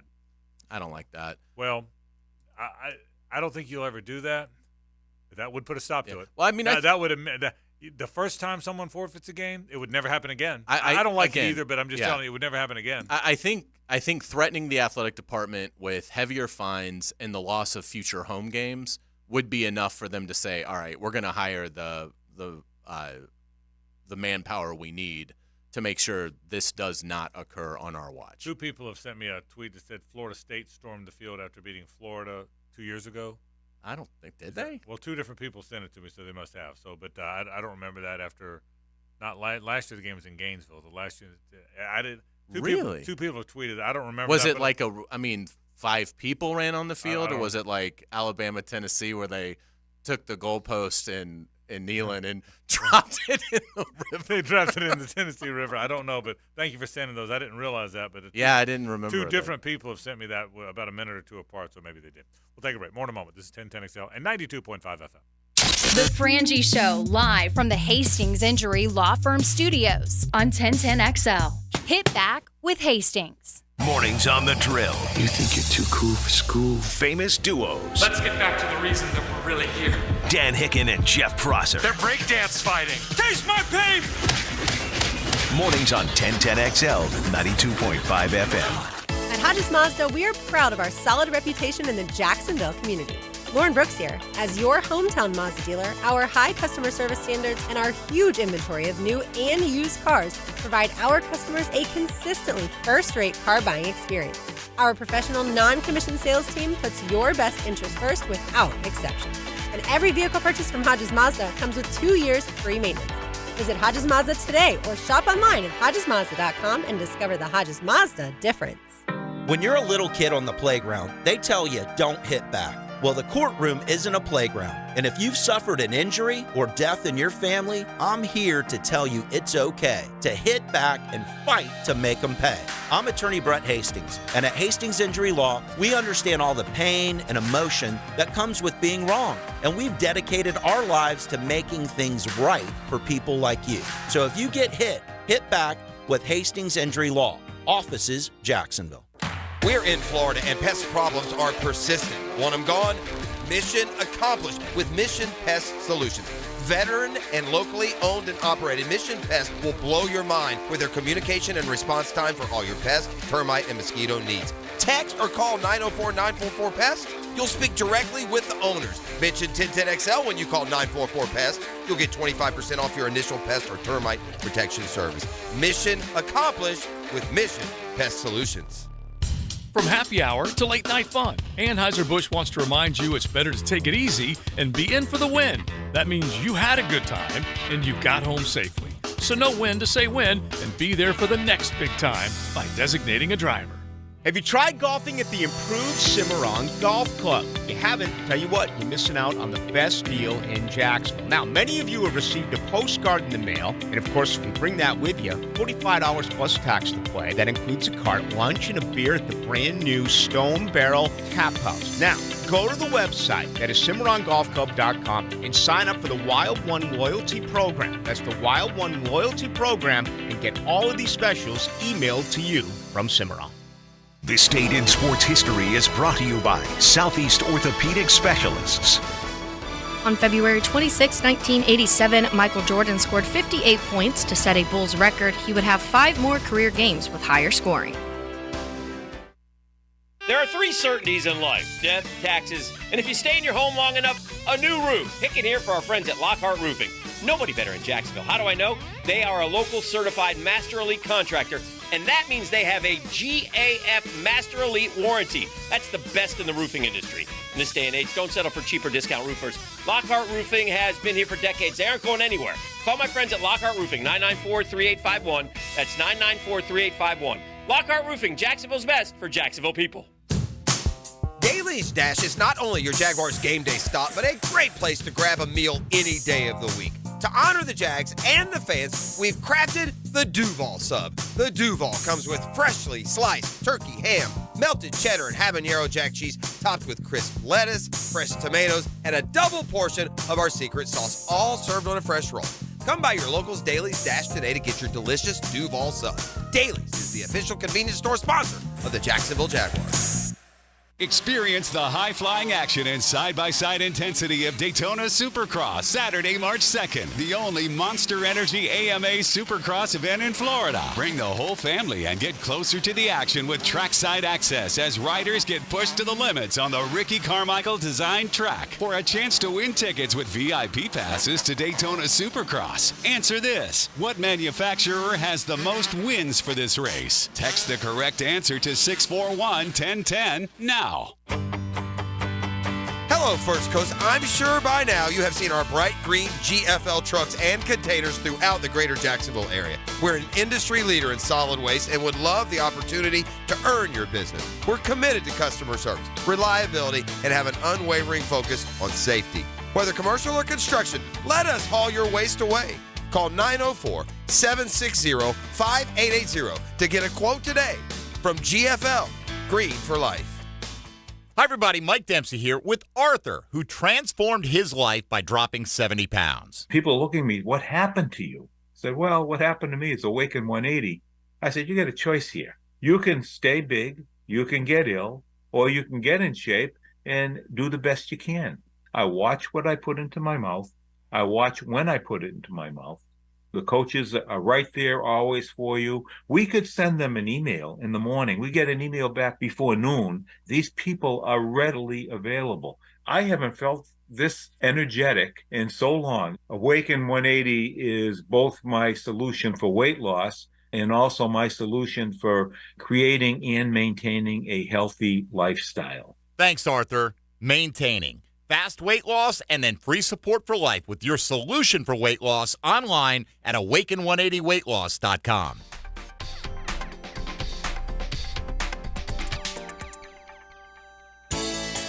Frank Frangie here. Discover new opportunities together this year in a new Chevy, like the strong and capable Chevy Silverado. At Nimnik Chevrolet, you can save up to $10,000 off a new Silverado. Plus, well-qualified buyers can get 2.9% financing on all new Silverado 1500 model. With the largest inventory, outstanding cash incentives, and the best price guarantee, your perfect truck is waiting for you at Nimnik Chevrolet. So head to Nimnik today at Park Street in Casson. Chevrolet, together let's drive. Brian and Angela Wall here with Window World. By now, everyone has heard about saving money on their energy bills. There are all sorts of things you can do to cut energy costs, but most people don't think about their windows. But Window World knows that the biggest energy loss in almost every home is the windows. There is more energy loss from old builder-grade windows than just about anything else in your home. You can upgrade your heating and air, your appliances. That's good too. But before you do all that, upgrade your windows to Window World's energy-efficient windows. Window World's windows are easy to clean, energy efficient, and have the best guarantee in the business. Window World's slogan is simply the best for less, and we mean it. You get great American-made windows, and you get to keep more of your money when you buy from Window World. Need any more reasons to buy your windows from Window World? Call them today and set up your free in-home estimate, or go online to windowworldneflorida.com. Window World, simply the best for less. Thank you for your business. Window World also offers energy-efficient doors. I'm here with Clayton Bromberg of Underwoods. Clayton, when a customer goes to buy a diamond, how do they know what they are getting? Frank, that's a good question because what they know comes from the assurances given by the seller, and they can only judge based on the knowledge and reputation of the selling store. Now, over the last 25 years, I've seen some customers misled, and unfortunately, Underwoods was the bearer of bad news too many times. In the 1980s, we saw diamonds brought in with exaggerated grades and no laboratory grading reports. Then in the 90s, we saw some of the poorest cut diamonds ever, even though they had laboratory reports on weight, color, and clarity. Then the American Gem Society opened a laboratory and started grading diamonds for cut, and poorly cut diamonds got priced for what they were. Now we see diamonds from the internet and other places where diamonds are bought sight unseen with a lab report and a bogus appraisal. Unfortunately, not all those diamonds match the reports they're sold with, but how would a customer know? Probably today more than ever, the truest statement is, if you don't know diamonds, you better know a jeweler you can trust. 1010XL is presented by Farah and Farah, exclusive injury law firm of the Jacksonville Jaguars. Protecting you and your family. Call 396-5555. Jacksonville. It's a Best Bet Monday on The Frangie Show with fantastic locations in Jacksonville, Orange Park, and now in St. Augustine. It's Best Bet. All right, Carlyon. Speaking of the Hotel California, I can always tell a story on a song. You know that, don't you? Absolutely. I don't know if you knew that or not. We're talking about court storming, field storming. I've never done it. But when the Eagles, Don Henley, Glenn Fry, Joe Walsh, Timothy B. Schmidt, and Don Felder came to town in 1979, maybe early 80, Gainesville, Florida, in Alachua County, I stormed the field. Really? Not really. They were on the field. Yeah. When the concert was over, I walked down. Does that count? No. All right. But it's a good story. It happened. I hear Hotel California. It was the Hotel California tour. And so it's the closest I've ever come to storming the field. It was Buffett open for him. How about that? Whew. That wasn't any good, was it? Wow. Buffett opening for the Eagles in 1980. It's pretty good. That is pretty good. And I remember it being great. I also remember that I don't particularly remember what state I was in. This was 1980, just so you know that. So there you go. So that's that. Does that one rank high on funnest concerts? Oh, yes, it does. Yeah. We're real high. I mean, that one's, yes. I mean, yes. Again, best I can remember. Yeah. And no, it was 1980. It's not like it was last week. But, right, yeah. oh, yeah. That was, and back then, preparation was all the rage. Preparation. When you're in college, it was all about the preparation. What do you make of Riley Kugel? I mean, what do you? I mean, remember this guy was their best player last year when Castleton got out. Their leading scorer down the stretch. He was preseason All SEC. They're only named 5. He was one of the 5 preseason All SEC guys. He's still on the Florida basketball team, which is a very good team, by the way. They have this really good team. I mean, they're going to the NCAA tournament. They might even win a couple games. This could be a second weekend team, which means if that happens, they finish as one of the 16 best teams in America among the 300-plus that are playing. Yet here's this guy that was a preseason All-SEC performer that's become an afterthought. It's not like there's no suspension. It's not like there's off-court problems, at least that we know of. He started out as a starter. Then he became the 6th man. Then he sort of became the 7th man. Now he plays a little here and there. He came in early in the game the other day. What did he play the other day? 6 minutes. 6 minutes. Yeah. Before that, and that's the most he's played in a few games. What happened to Riley Kugel? What I think has happened to Kugel, who is 5th right now on the team in scoring. He's at 9.8 points a game. I mean, again, just astounding if you had said before the season that Riley Kugel would be the 5th highest scorer on this team. But, I mean, he's been pushed aside, and I still hope that Kugel can deliver some performances down the stretch that are memorable, and I hope that he gets more of an opportunity. I think what's hurt him is last year the Florida basketball team, I think collectively wasn't a very smart team and didn't have a lot of instincts. So the fact that Riley doesn't have great instincts, I don't think that really showed up. And he is a great playmaker. So if Riley Kugel's on a team with others that don't have great instincts, then I think it's harder to see his faults. I think what's happened is Todd Golden has built a very smart team, a team with fantastic instincts when you talk about Pullen and Clayton and, to some level Richard, although I think Pullen and Clayton are at elite level instinctually and from on-court intelligence. And I think it's just caught up to him. I mean, I think really across the board, you look at, I think Samuel's a smart player. I think, the two freshmen, Condon and Hauk, I think show strong signs of instincts for being young players. Han Logden, same thing. So I think he's just gone from being on a team that kind of had a low basketball IQ, so it didn't really matter, to now he's on one where it's accelerated, and I think he's been lost a little bit because of it. Because to me, it's not a talent thing with Kugel. He just looks tentative, and that his instincts aren't as sharp as the other guys on the team. And I think because of that, I guess Todd Golden has just said, listen, these are money moments now. We can't afford to have you out there. It's bizarre that a guy, you just don't see that, a guy with that much talent, but he doesn't have good instincts, Hayes. He's not. I'll say this about Will Richard, who doesn't have half the talent Riley Kugel does, but he knows how to play. He's not very athletic. He's a great shooter. He's a standstill shooter is what he does best, but he knows how to play. Those two guards really know how to play, to your point. It's a bizarre circumstance, and to his credit, Kugel hasn't pouted and jumped in the portal. Now, I doubt he's on the team next year. This is the guy that thought about the NBA. This guy, we waited a long time to see if he was going to the NBA or if he was coming back to college. Now, all of a sudden, you look up, and Riley Kugel, for all practical purposes, is a journeyman on a team. I mean, how many minutes did Aberdeen play in that same game? I would think I'll pull it up at a 10. It seemed like. So they have their starting five now, which is Handlogton, Samuel, Richard, and the two guards, Pullen and Clayton.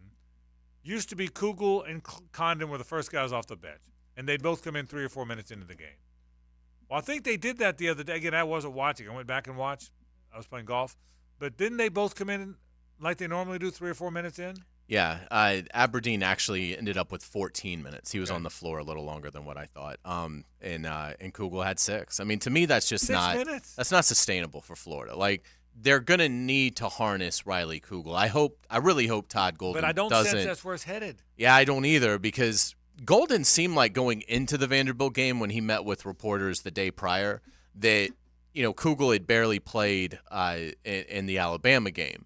And so he was asked about it, and he said, yeah, I think we'll see Riley more against Vanderbilt.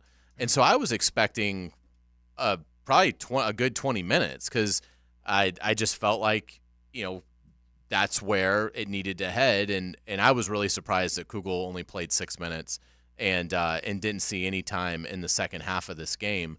And again, he had 2 points, 1 rebound. He did have a turnover, and he just looks more indecisive with it than every other player on the court. Every other player on the court seems to have a very good idea of what their role is, what is expected of them. Riley Kugel is the only player of significance for Florida that's shooting under 40% this season. He's at 38.4, which is it's not just the worst; it's the worst by a good bit. Pullen and Clayton are in well into the 40% range, and so I think it's just been. I think Riley would be probably the best player on a bad team in college basketball, which he was last year, and what he probably will be next year, because I would agree. I would think I would think Todd Golden's message to him would be, it's probably time for you to find your next spot, and wherever that is. But I do think, because to me Will Richard's too inconsistent to just say we're going to give him 31 minutes a game, no questions asked. Now, he played well the other day against Vandy. He was 21 points, 5 of 9 shooting the 3. And he was better on the boards than he was against Alabama, when I thought it was a disgrace that he had 1 rebound in 39 minutes on the court, while all the other Alabama guards had such big nights on the glass. So I still think they need some element of Kugel to really hit their full potential. Maybe they'll find it. Again, Missouri Wednesday night, that should be a game that Florida will be a big favorite in. So maybe Golden feels like he has a little bit of an opportunity to work him in more then. And again, to your point, it's up to Riley too. I mean, he's got to go earn those minutes, and he's got to take what's happened to him in these last 2 games as a challenge if he wants to be part of the nitty-gritty, because Florida's getting ready to play some gigantic basketball games. I mean, forget the regular season. I mean, you're talking about this is going to be a team that there will be people that believe they can make a run in the SEC tournament. To your point, I think you will see a lot of experts, who's your sleeper team this year? Right. I think you're going to hear a lot of Florida. Yeah. Well, and again, it's already been said, the last thing the 1 seeds want is them to be an 8, because that means you get them on the second week or the second game. So we'll see what winds up happening. Interesting stuff. I do want to thank our friends from the Best Bet. Always a Best Bet Monday around here. It's our only day in town. We head to Indianapolis. Best Bet Monday. How about this week? Leap Day at all Best Bet locations. That's February 29th in the leap year. They're giving away $29,000 in high hands. That is from 2 p.m. all the way to midnight. Great things are always happening at the Best Bet. 1 hour to go in the program on a Monday. This is 1010XL and 92.5 FM. The Frangie Show, live from the Hastings Injury Law Firm Studios on 1010XL. Hit back with Hastings. Is it a fashion show or a golf tournament? Well, everyone knows that. Players Championship. Get live Southeast Orthopedic Specialist leaderboard updates. Brought to you by Universal Roof and Contracting, Taco Lou, and Renewal by Anderson. On 1010XL. Southeast Orthopedic Specialist is now offering ortho walk-in appointments. If you have an immediate need for orthopedic care, contact Southeast Orthopedic Specialist immediately. Avoid ERs and urgent care waiting rooms. For more information, go to se-ortho.com. Relieve pain and get back to life. SOS. Southeast Orthopedic Specialists. 15,000 workers. I'm Brian Rose from Remedy Staffing. We survey 15,000 blue-collar workers each year to better understand what drives quality and dependability in our workforce. The survey shows when looking for a new job, the initial pay rate, job security, and safety while working are the most important factors for hourly workers. If you're an employer and would like to learn more about the voice of the blue-collar worker, please call us at 904-528-1933. Hear the Florida Gators all season on 1010XL. Brought to you by Renewal by Anderson, the official window and door replacement partner of the Jacksonville Jaguars. And by Farah & Farah, exclusive injury law firm of the Jacksonville Jaguars. Business owners, regular maintenance of your storm drains is crucial for preventing parking lot floods and protecting your property from damage. Give Duck Duck Rooter a call today and schedule service with our VACCON team. 904-862-6769 or online at duckduckrooter.com. eBay Motors is here for the ride. Go ahead, feel your engine.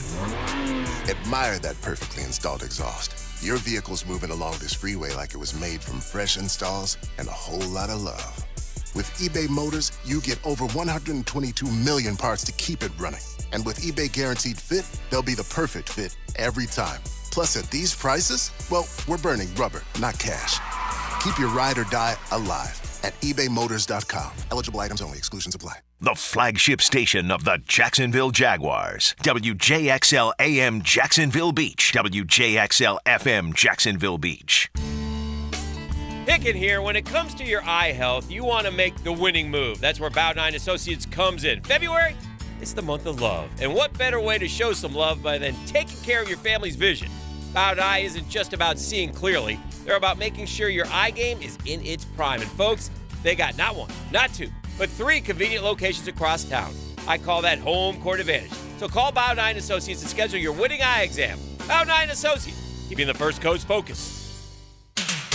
If you need an insurance agent, I'll recommend the best guy in town, State Farm agent Craig Dewhurst. Call him at 940-9740. Really good guy, really good agent. Life insurance, homeowners, automotive, you name it, he'll handle it for you. Tell him what you need. He'll assess your whole situation. What kind of coverage do you need? How much coverage? What should your deductible be? What do you make and how does it fit your cost and your rates? You will love dealing with Craig. What a nice guy he is and how he'll help you get the right answers. The best in the business. Craig Dewhurst from State Farm, 940-9740. I'm with Greg from Cycles of Jacksonville. I know Honda, they're so cool on the road and off the road, but guess what? Tell them about them being on the water. There is an all-new Honda boat coming out. We went out and partnered with Scout, who's been making the finest holes in the business for years. They're fuel-efficient, dynamic, and class-leading. So Honda is in the boat business, and you will see boats coming to Cycles of Jacksonville soon. We will have them in the spring, ready to go. CyclesofJacksonville.com. Keep track of all of it. Find them on Atlantic near Regency. Exciting news from Leonard Truck Accessories in Jacksonville on Blanding Boulevard. Stocking brands like Real Truck, UWS, WeatherGuard, carry-on trailers, and more. The best deals with the best prices only at Leonard Truck Accessories on Blanding Boulevard. Leonard, your truck, your style. This is your Southeast Orthopedic Specialist local sports update. I'm Andrew Gibson for 1010XL. Jacksonville native and Trinity Christian Academy alum Chamari Connor won a Super Bowl as a rookie with the Kansas City Chiefs. Connor was an in-studio guest of the Amateur's Edge on Saturday morning right here on 1010XL and shared how it feels to represent Jacksonville as a Super Bowl champion. Oh, it feels amazing, man. Definitely to do it first year. So, yeah, it definitely feels amazing coming back and seeing all my family, seeing my former coaches, and everybody just proud of me, everybody giving me the congratulations and all that. Jacksonville's own Chamari Connor from the Kansas City Chiefs, a guest of the Amateur's Edge. It's right now 72 degrees at 5 o'clock. Time and temp brought to you by Bueller Air Conditioning. Stay cooler with Bueller. 1010XL is presented by Farah & Farah, exclusive injury law firm of the Jacksonville Jaguars. Protecting you and your family. Call 396-5555. Jacksonville. It's 5 o'clock somewhere. It's 5 o'clock somewhere. Here, that means it's time for more football. Football at 5. 5 o'clock somewhere. On the Frangie Show.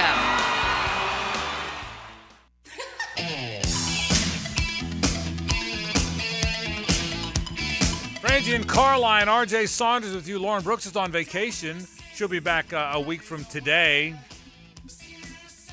Did you at any point today see Taylor Dahl from Mandarin High School?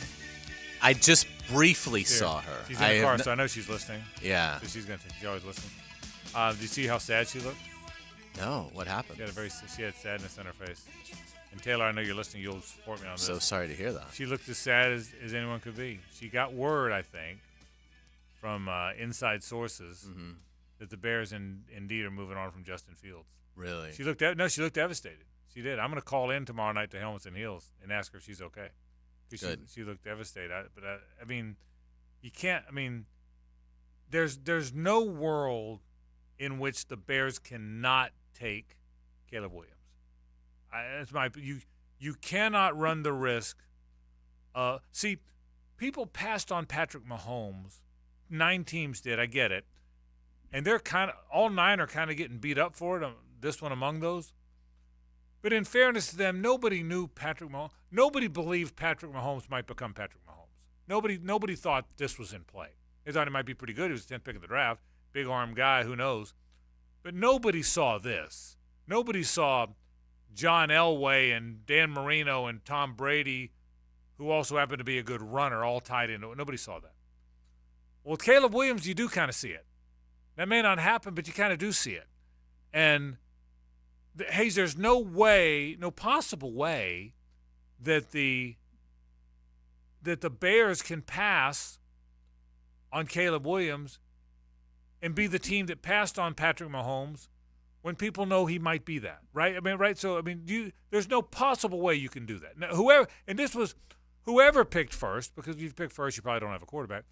Anybody picking first couldn't do that. Well, that's the thing. It's not really a Justin Fields slight. I think most of the teams in the NFL, if they were in the Bears situation, would take Caleb Williams and trade their starter. I mean, I think here you'd have to think long and hard about it. I mean, I would keep Trevor and I would trade the pick, but I would listen to the conversation of, what it would mean to make that deal happen and to select Williams. I think if the Dolphins, if the Dolphins had somehow made that trade and ended up with the number 1 pick, I would move on from Tua to take Caleb Williams. I would do it if I was the Lions. I'd move off of Goff, who had a really nice year, led Detroit to the best season they've had in a long time, 30 touchdowns, 12 picks. I would trade Goff and take Caleb Williams. So I don't think it's not like Justin Fields is the only starter in the NFL that would be in this situation. It's just that Chicago is the one that made the trade with Carolina, and they're reaping the benefit of that, and that they now have the chance to draft a really special prospect in Caleb Williams. You have to do it for all the reasons we've talked about. You don't really know where Fields is. You have to start committing big money to him now. So why not go ahead and move him, start fresh with Caleb Williams, who probably is going to be better. It's not a guarantee, but the probability tells you that he will probably be the superior NFL player. And he's cost controlled for a minimum of 3 years before you can touch his contract. So it just gives you so much more of flexibility, and it probably gives you the better player. So it's a no-brainer to do it. But I don't think anybody that's a fan of Justin Fields should feel like, well, this is portraying Justin Fields like he's not a very good player. I think honestly think there is a big number of teams that if they were in Chicago's situation, they would move their starter and take Caleb Williams. And I'm gonna go through the teams. Tell you what I would do. Lamar Jackson, no. Josh Allen, Ravens, no. Bills, no. Bengals, no. Browns, I would absolutely take Caleb Williams because I don't know what you got with Deshaun Williams. The Broncos, obviously, yes. Texans, no. Colts, I would take Caleb Williams. I probably would too.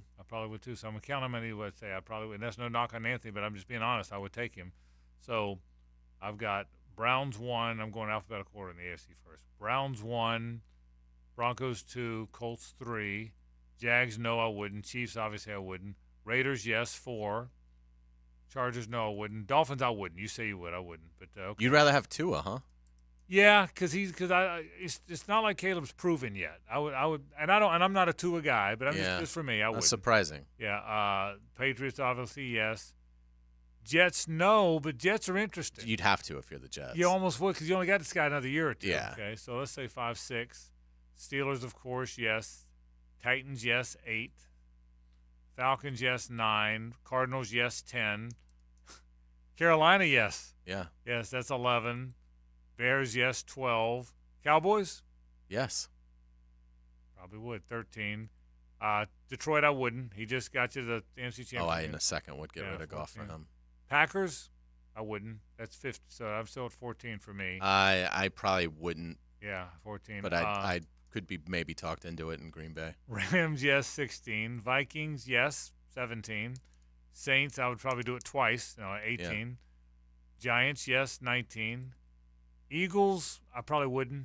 So I'm still at 19. I would do it if I was the Eagles. 49ers, I wouldn't. I would do it if I was the 49ers. Seattle, yes. Tampa, yes. Washington, yes. So I got about 22. Yeah. And that's for me, and that's fewer than you got to. I got to 22. And I think I'm at like 25 that would. Wow. That puts you in perspective, doesn't it? Yeah. And there's 20. I went through there. For my list, I hit 22 teams of the 32 that if I was them, I would take Caleb Williams and trade my guy, and I did not pick Philadelphia or Detroit or Miami, 3 that you did. Yeah, that's the 3 different. Yeah, and I mean, to me, it's. Well, and again, we're talking about we don't know. We don't know. Yeah. But he seems to fit where the NFL game is going really well in Caleb Williams, and again, there's been a lot of really good articles in support of Williams.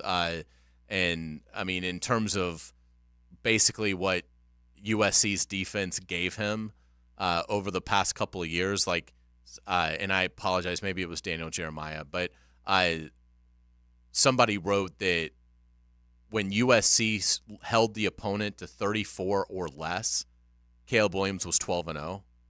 I mean, it was a lot of people got hung up on his record, but I mean, their defense was atrocious. I mean, he was always chasing points, and so I think that did affect his numbers this season. And I mean, he just seems perfectly built for where the NFL is going. He can extend plays. He's a magician. When he does extend the plays, his arm is 1 in a million, and it just, to me, it seems like, and it's not only the talent, it's the fact that you've got him on a very controlled contract for a minimum of 3 years, and that's the problem that you're ending up with these guys like Fields, like Daniel Jones. Trevor is kind of getting into this realm if he doesn't improve his play. I think he will, so I don't think it'll really become a conversation with Trevor, but it's kind of slightly there now. of just what do you do with these guys? Do you commit the $50 million a year to them? Do you move off of them? It's really, some of these decisions are incredibly hard to make, and they can be devastating if you make the wrong decision. So I just think in Chicago's case, you're in that kind of gray area with Fields. Move on from Fields and start fresh with Caleb Williams. Again, the risk. It's the risk too. I mean, he's so good, and the expectation, the bar, I guess, is what I'm saying. Hays, the bar is so high that most players, anytime you take a quarterback in the first round and make him the king of the franchise, there's some risk. This is one of the few guys that there's risk in not doing it because of how you'll be perceived. Again, you can kind of forgive anyone that passed on Patrick Mahomes because we didn't know. You didn't. You had a hunch, but you didn't know. Now with this guy, you feel like you do know. I promise you, if Caleb Williams becomes a really good player, like he becomes Mahomes, everybody's going to say, of course we knew. Right. There will be no. It'll be like Manning Leaf. Yeah, correct. There'll be no detractors. Of course you knew he's. Of course you knew he's going to be great. Of course you knew he's going to be great. So interesting stuff. What about the other quarterbacks? What about Drake May and Jaden Daniels and whoever else is Bo Nix and Michael Penix? I think it's a great year. I mean, there's a lot of possibly good quarterbacks. I think so. I mean, obviously a lot of it will be environment and what the teams that are drafting them, put around them. But I certainly like Caleb Williams. I like Drake May. I not like enamored, but I think he's got a chance to be good. Jaden Daniels, I think, is going to be incredible. So I think whoever gets Jaden Daniels, yeah, I think he's. Again, I mean, you're talking about somebody who. If you were Washington, you'd take him. Yes, I take him over May. Yeah, I mean, yeah. But I also, if I was New England at 3, would be very happy to get May. Yeah. So you would take if you were general manager of the Bears. I would take Williams. Okay, and then all of a sudden, if you're a general manager of the top 3 teams, you would take those 3 quarterbacks. I would. Yeah, I think it's normally there's more guys at the top that I don't like than do. Okay. But I think this is a really strong year. I think McCarthy has a chance. Certainly, the Brock Purdy in terms of trying to recapture that. You're seeing teams that are looking more at experience, and that's now a translator of, with the COVID year, some of these guys are entering the NFL with 45 starts under their belt. Bo Nix has played a gargantuan amount of football, so that speaks to he fits that trend. Obviously, he's a talented player, but also the fact that he is ready to go. He has been put in every situation you could be asked to be put in. He has started so many games at the college level that he is prepared. So I mean, I really do think it's a great crop. I think 4 quarterbacks will definitely go in the first 16 picks, which is great for the Jaguars. I think it's going to be more. Can the teams that are taking them put them in the right situations with the right talent, with the right coaching? But I do think it's a really special year for these quarterbacks. All right, I got one for you. I'm going to test you.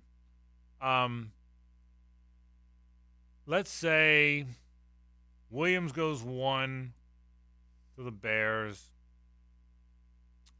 Jaden Daniels goes 2 to the Commanders.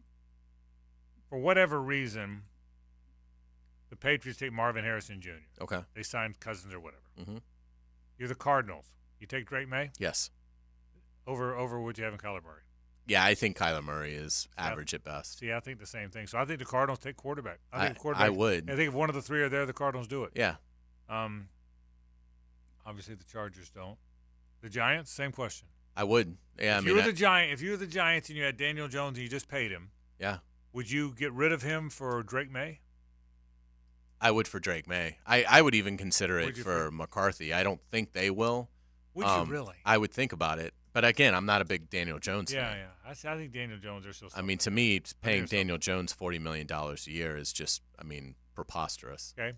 The Titans. What if one of the three are available? You have to do it. I mean, Even Levis. though you just took a quarterback. Yeah, Levis was a second-round pick, so there's not and it's a totally.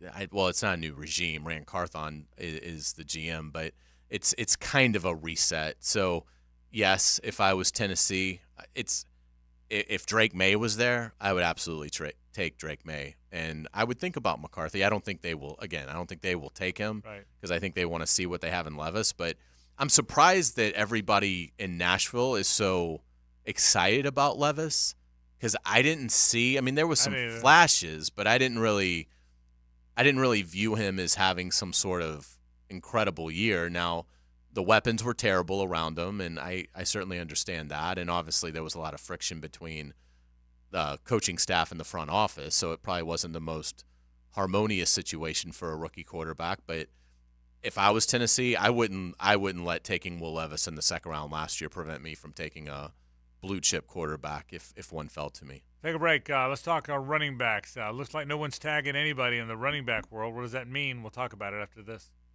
The Frangie Show, live from the Hastings Injury Law Firm Studios on 1010XL. Hit back with Hastings. He's got your favorite college football coach on speed dial. Matt Hays. We're playing pretty hard. We just got to stop that inside thing. Noon to 3 weekdays. On XL Primetime. Got the ball in the end zone. On 1010XL. Now at Hodges Mazda, take advantage of 0% APR on a new 2024 Mazda SUV. Lauren Brooks here. Choose from the off-road ready 2024 Mazda CX-50 or go in style in a 2024 Mazda CX-30. With 0% APR for 60 months, you can choose the Mazda CX-30 or Mazda CX-50 to drive away. Our professional non-commissioned sales team always puts your best interests first. Plus, every vehicle purchase comes with 2 years free maintenance. Visit Hodges Mazda or shop online at HodgesMazda.com for the Hodges Mazda difference. See dealer for details, terms, and fees. Qualified applicants expires February 29, 2024. Get ready for the Players' Championship, March 12th through 17th at TPC Sawgrass. Don't miss your chance to watch the PGA Tour's best compete to etch their name in history while enjoying a vibrant social scene. From local bites to the latest merchandise available in the PGA Tour fan shop, the Players offers the ultimate experience for everyone to enjoy. Secure your spot today. Tickets are on sale now at theplayers.com. Hello. Every great call comes to you on the All-Pro Roofing phone line. Just pick up your telephone and dial.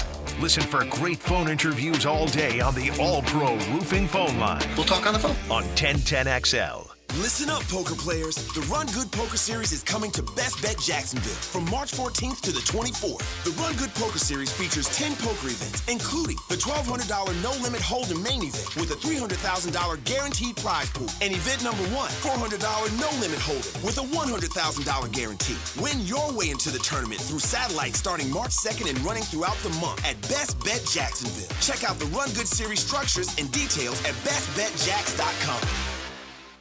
Roland, Roland, Roland, we're all calling Roland, the toilet's overflowing over. When you've got a leak and can't wait a week, call Roland Reese Plumbing, 260-7059. Rick Ballou for Carlson Dental. I've been telling you this for quite some time because it's true.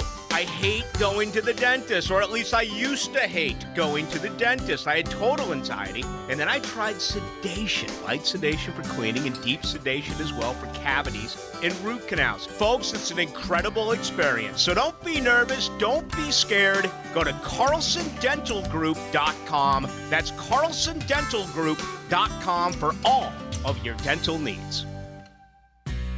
A customer with an older home and galvanized piping called saying they had poor water pressure. It smelled bad and was discolored. So we at Duck Duck Rooter sent a highly skilled manager to discuss options. How repiping the water lines would solve the issues. The result? Clean flowing water. Call for your free estimate, 904-862-6769. Visit DuckDuckRooter.com. Proud partner of the Jacksonville Jags. Serving commercial and residential, fully insured and certified plumbing contractor. Lower mortgage rates are here, and smart homeowners are wiping out all their credit card debt with help from Loan Pronto. Hey, Prosser here. Right now, Loan Pronto has a cash-out refinance rate of just 5.49%. You heard me. That's a huge drop. So you can get refinanced now, get cash out of your home's equity to wipe out all those credit cards and other high-interest loans. You can save hundreds every month with lower payments. Or, if you still have a mortgage rate in the threes, you can use Loan Pronto's Equity Express line of credit. Just get the cash you need and leave your primary mortgage intact. Loan Pronto can get you $50, $75, $100, even $200,000 in just a matter of days. Bottom line, Loan Pronto's got several options to help you erase debt and take control of your finances. Call today, and you can even skip your next 2 mortgage payments. Call Loan Pronto now at 904-999-1508, 904-999-1508, or loanpronto.com, 999-1508. Equal housing lender, NMLS 1661781, 5.49%, has 6.39 APR, subject to lender approval. 1010XL is presented by Farrah & Farrah, exclusive injury law firm of the Jacksonville Jaguars. Protecting you and your family. Call 396-5555, Jacksonville.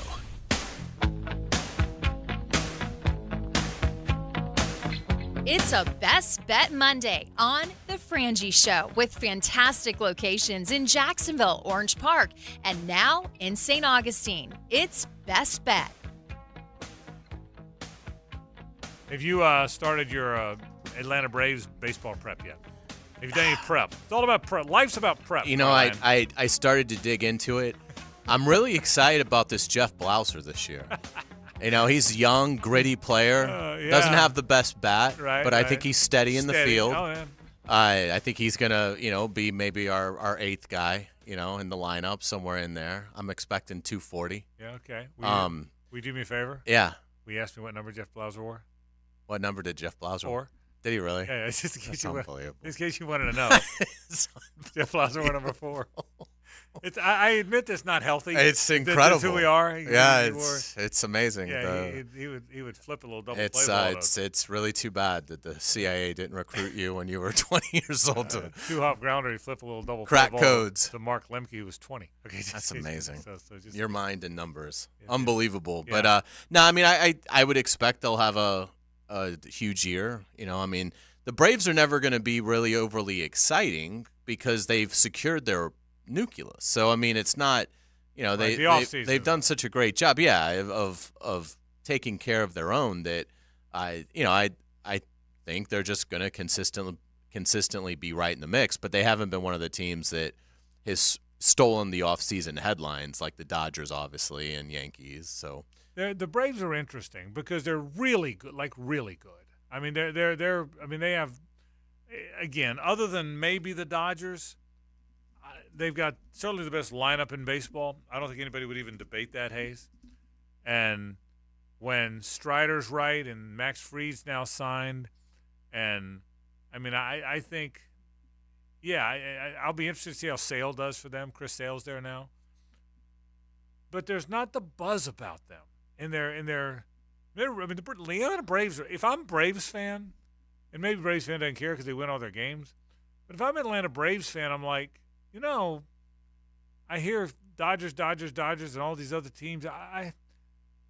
If I did a power, without thinking twice, if I did a power poll right now, if most people, wouldn't the Braves have to be top 2 or 3 on everybody's power poll? That's what I would think. I mean, they've won the division the last 6 years. Their winning percentage is, they've won 205 games the last 2 years combined. 101 in 22 and 104 last season. So, and again, a lot of their talent is just now getting to the peak of their career. So, I think the expectation has to be that they're going to win 100 games. Well, if that's the expectation, how are you not one of the top 3 or 4 best teams in baseball? All right, I just pulled up Will Leitch from MLB.com. I have no idea who he is. Mm-hmm. He's some dude. Is that Leitch? Yes. Okay. Have you read him or? Yes, he's very good. Okay. Just Braves 1. He's very, very good. You pulled it up too. Dodgers 2, Rangers 3, Orioles 4, Phillies 5. I guess, and then Astros, Rays, Yankees, D-backs, Blue Jays. I don't know about. I mean, look, I hope the Braves win the World Series, but I don't know about one. But hey, that's great. Well, if your list is Braves 1, the Braves have the best lineup. If they get the best, I mean, I guess that's one. The Braves 1, Dodgers 2, Rangers 3. I guess You see a fall coming there, right? I do. I don't think the Rangers, from the minute the season ended, they turned into this mega power team that nobody could beat, and they ran through the Rays and the Orioles and all these teams. I don't think that was too unusual. It was too unusual.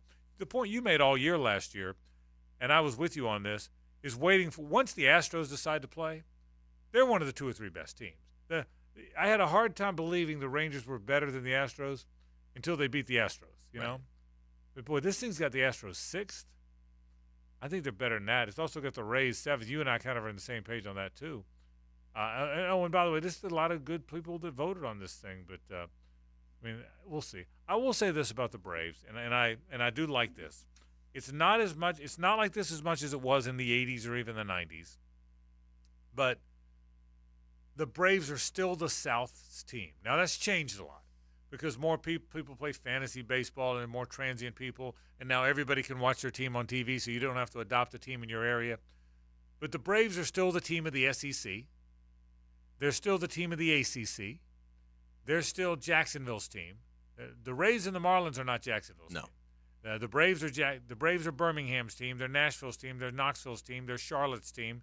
I think they're New Orleans' team. They're Columbia, South Carolina's team. Don't you think? Absolutely. The Braves. If you bump into a random guy in Charleston, South Carolina, he's a Braves fan. Random guy in Anniston, Alabama, he's a Braves fan. In Metairie, Louisiana, or in Knoxville, Tennessee, they're Braves fans. Now, I think once you get into Kentucky, there's probably Reds country, right? Yes. I would say Kentucky's probably Reds country. And it'll be interesting when Nashville gets a team, which it will.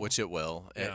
If it can make a dent. But, yeah, I mean, the Braves own the South. They always have. And I would imagine that even in Tampa and Miami, there's probably every bit as many Braves fans as there is Rays and Marlins. I wonder about that because in Tampa and Miami, I don't think the Braves are as prominent. I think the Yankees and the Red Sox are prominent because there's a lot of transient people. There's an awful lot of people in Central and South Florida, particularly South Florida, but the Gulf Coast as well. A lot of people that grew up in New York or Boston that live there now. You know the story. When the Rays play, because they're in the division, the Red Sox and the Yankees, they have sellouts, even though they only sell 25,000. 25,000 is a sellout there. But when they turn around the week later and play the Royals, nobody goes to the game. Well, that tells you that it's Yankees and Red Sox fans there. And in fairness to the Rays, by the way, I can tell you this. When the Pirates play a home game against the Yankees, it sells out. And I'd like to think it's just those good Pittsburgh fans want to see the Yankees, but it's not. It's Yankees fans are like Steeler fans or Cowboys fans or 49er fans. They're everywhere. So I still think the Braves are the South's team, but it's weird. It's changed a little. It's not like those diehard – here's my take on it, Hays. It's not like those diehard Southern Braves fans have left the Braves for the Phillies or the Marlins. They're not as into the baseball now. Maybe there's more stuff. Maybe they're more into their college basketball team now. Maybe they're more into. Maybe they follow the NFL more because they've gotten into fantasy. Something. Mm-hmm. For whatever reason, the 14-year-old kid in Birmingham is not a diehard Braves fan. He roots for the Braves more than anybody else, but he's not.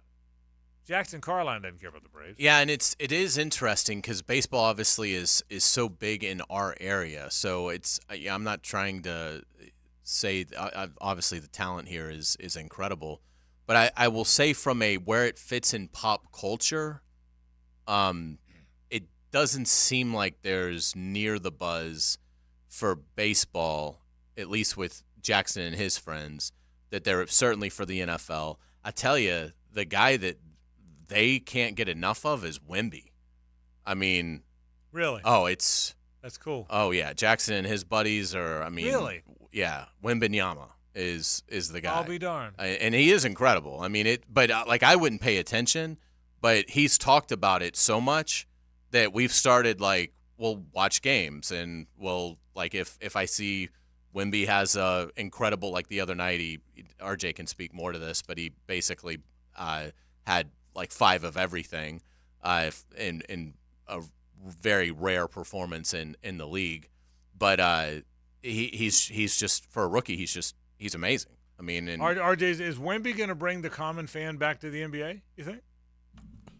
San Antonio's going to have to win in order for him to do it. I think just good point. The appeal of seeing like a 7'4" guy move as like he's 6'9" is very incredible. But you'd have to know. But you can't, RJ. You can't watch him move like that if you don't know he exists. Exactly. Wemby's a guy that maybe people think exists. I guess that's kind of your point's a good one though. No one's going to pay attention if they're losing. They got to win some, don't they? Yeah, at some point you're going to have to win. The numbers he's putting up is incredible. He had the 5x5 against the Lakers, but what does that mean? I don't know what that means. So he had 5 or more in each major stat category. So 5 steals, 5 blocks, 5 plus rebounds, 5 plus points, et cetera. So yeah, I think the second youngest player to do that since Hakeem. I think that was the stat.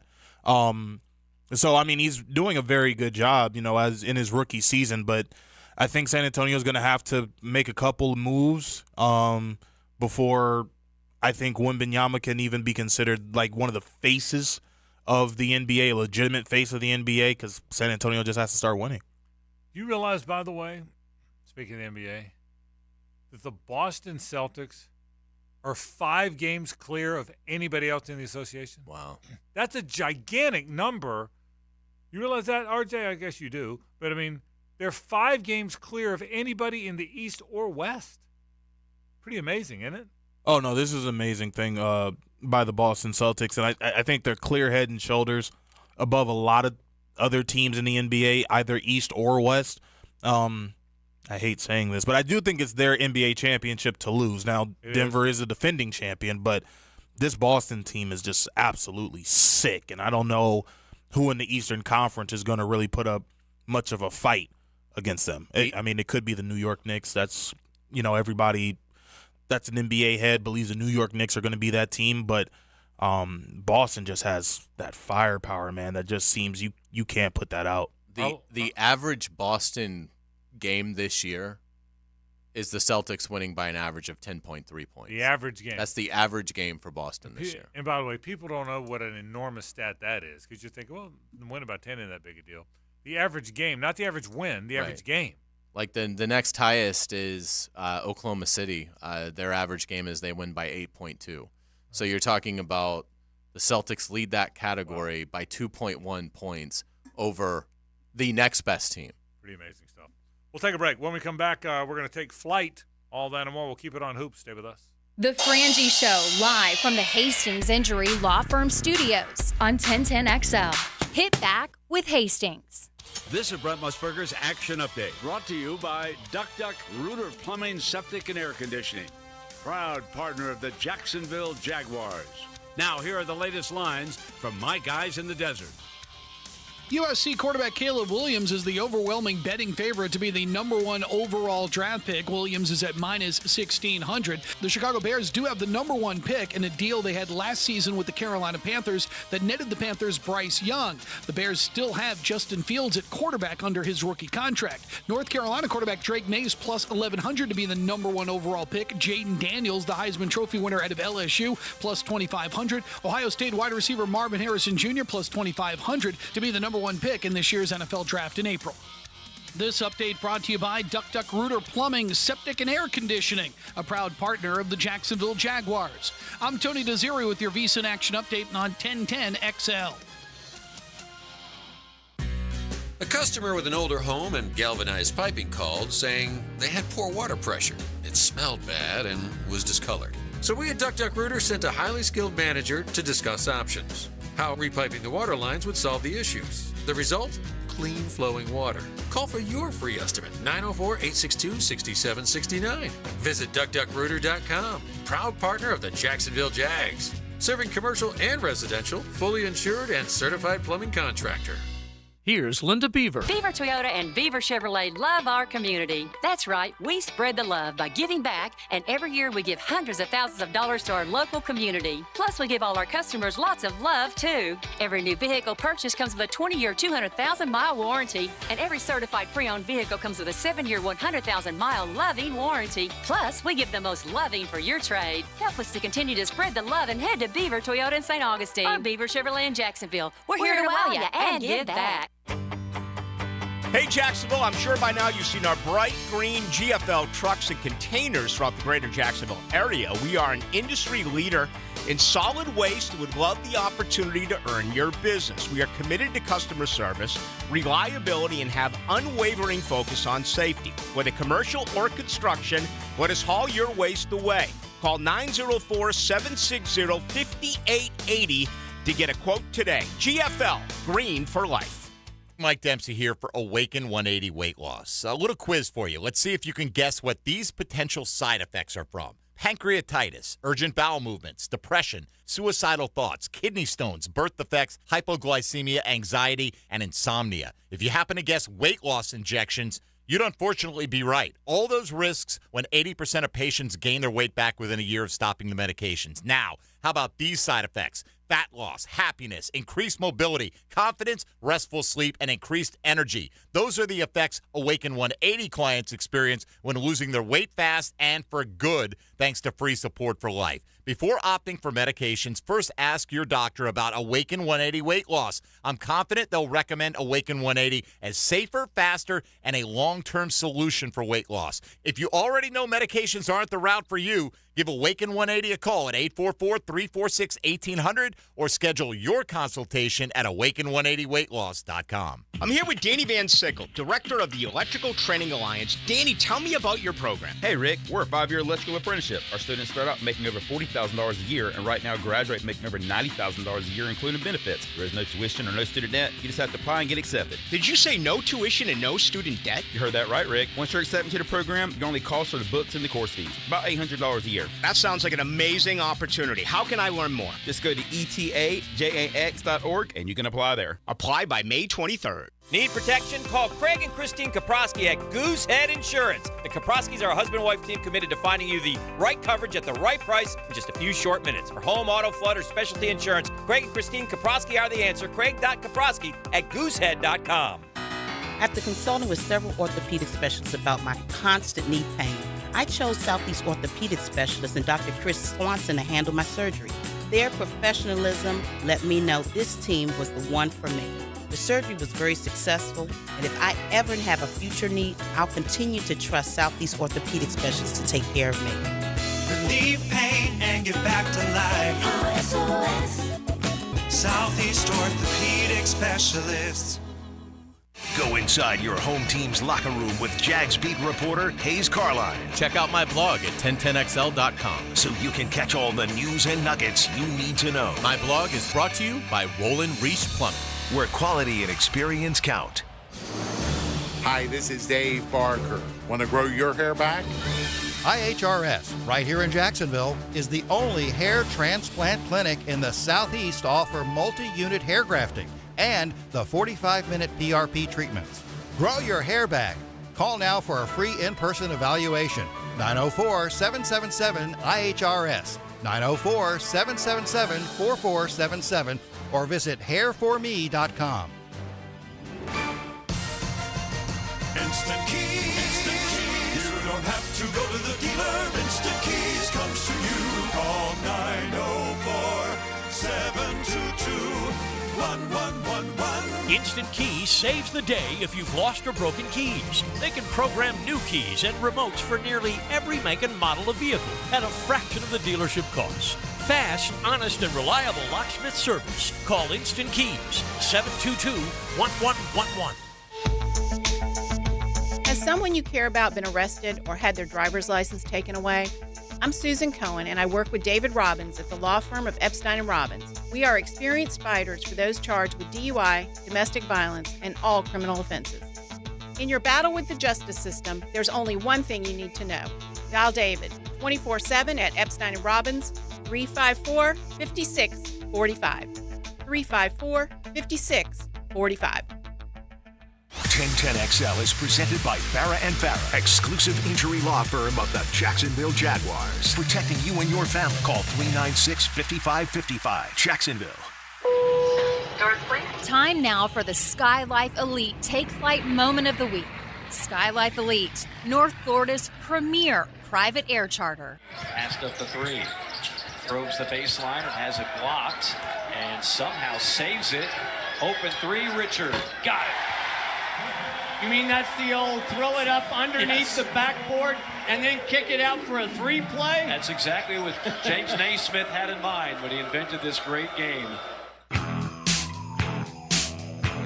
That's a great call. Mark Weiss does such a great job. He's really good. It's always really awesome good. when he's on Gators broadcast. That was Will Richard hitting a three, unconventional in terms of the ball movement, but Todd Golden's offense gets it done. That three by Will Richard put the Gators up by 11. They would lead the game for the final 26-09 by double digits. So a fantastic job by Florida closing out Vanderbilt. And Will Richard with a brilliant day scoring the ball. 21 points. He also had 4 rebounds, 3 assists. And that is our Sky Life Elite Take Flight Moment of the Week. Again, give our friends at Sky Life Elite a call at 490-9332 or find them at flyskylife.com to learn more about private air charter. Yeah, I can't wait to. We haven't taken one of those yet. We're going to take one of those. Maybe football season. Absolutely. I can't wait to do it. So we do appreciate our friends. And again, we tell you this all the time, and more people are finding out because they keep telling Hays and me, man, thank you for telling us about that place. It's affordable. You get a group together traveling, it's going to be affordable. Absolutely. And people forget how affordable it is because it really, really is. All right, almost out of time. Got one segment to go here. You ready for tomorrow? You ready for Indy? You ready? I am. It's going to be a early wake-up call. 3-something in the morning, but we fly early. Yeah, but that's good. We got to get there and get on the ground, and it's going to be a fantastic day in terms of obviously talking to Doug and Trent and seeing kind of where they are on a number of topics relating to the Jaguars, and also it's a very heavy day for other coaches and personnel. Most teams are Tuesday is the day for them as well, so it is going to be action-packed, tons of information. And it'll be great from a Jaguars perspective. Also will be really informative from a league-wide perspective as well. So looking forward to it. It's you land and it is go. There's no easing into the pool. It is basically 100 miles an hour from the second you get to Indy, which is great. How about this, by the way? I know you're a big weather guy. I know you pay attention to the weather. Oh, yeah. So I heard it was 72 right now in Indy. So we got that's a heat wave in Indy, right? Right. Well, that won't last. Well, I don't know if you call this not lasting or not. 72 is the high today. Wednesday, the low is 22. Oh, great. It's I always expect to be bitterly cold on this trip, well, so anything that isn't that is met with just glee. Yeah, but my expectation is to be miserable. It's starting Tuesday night is never leaving the 40s until we get back. How about that? Wonderful. That's not.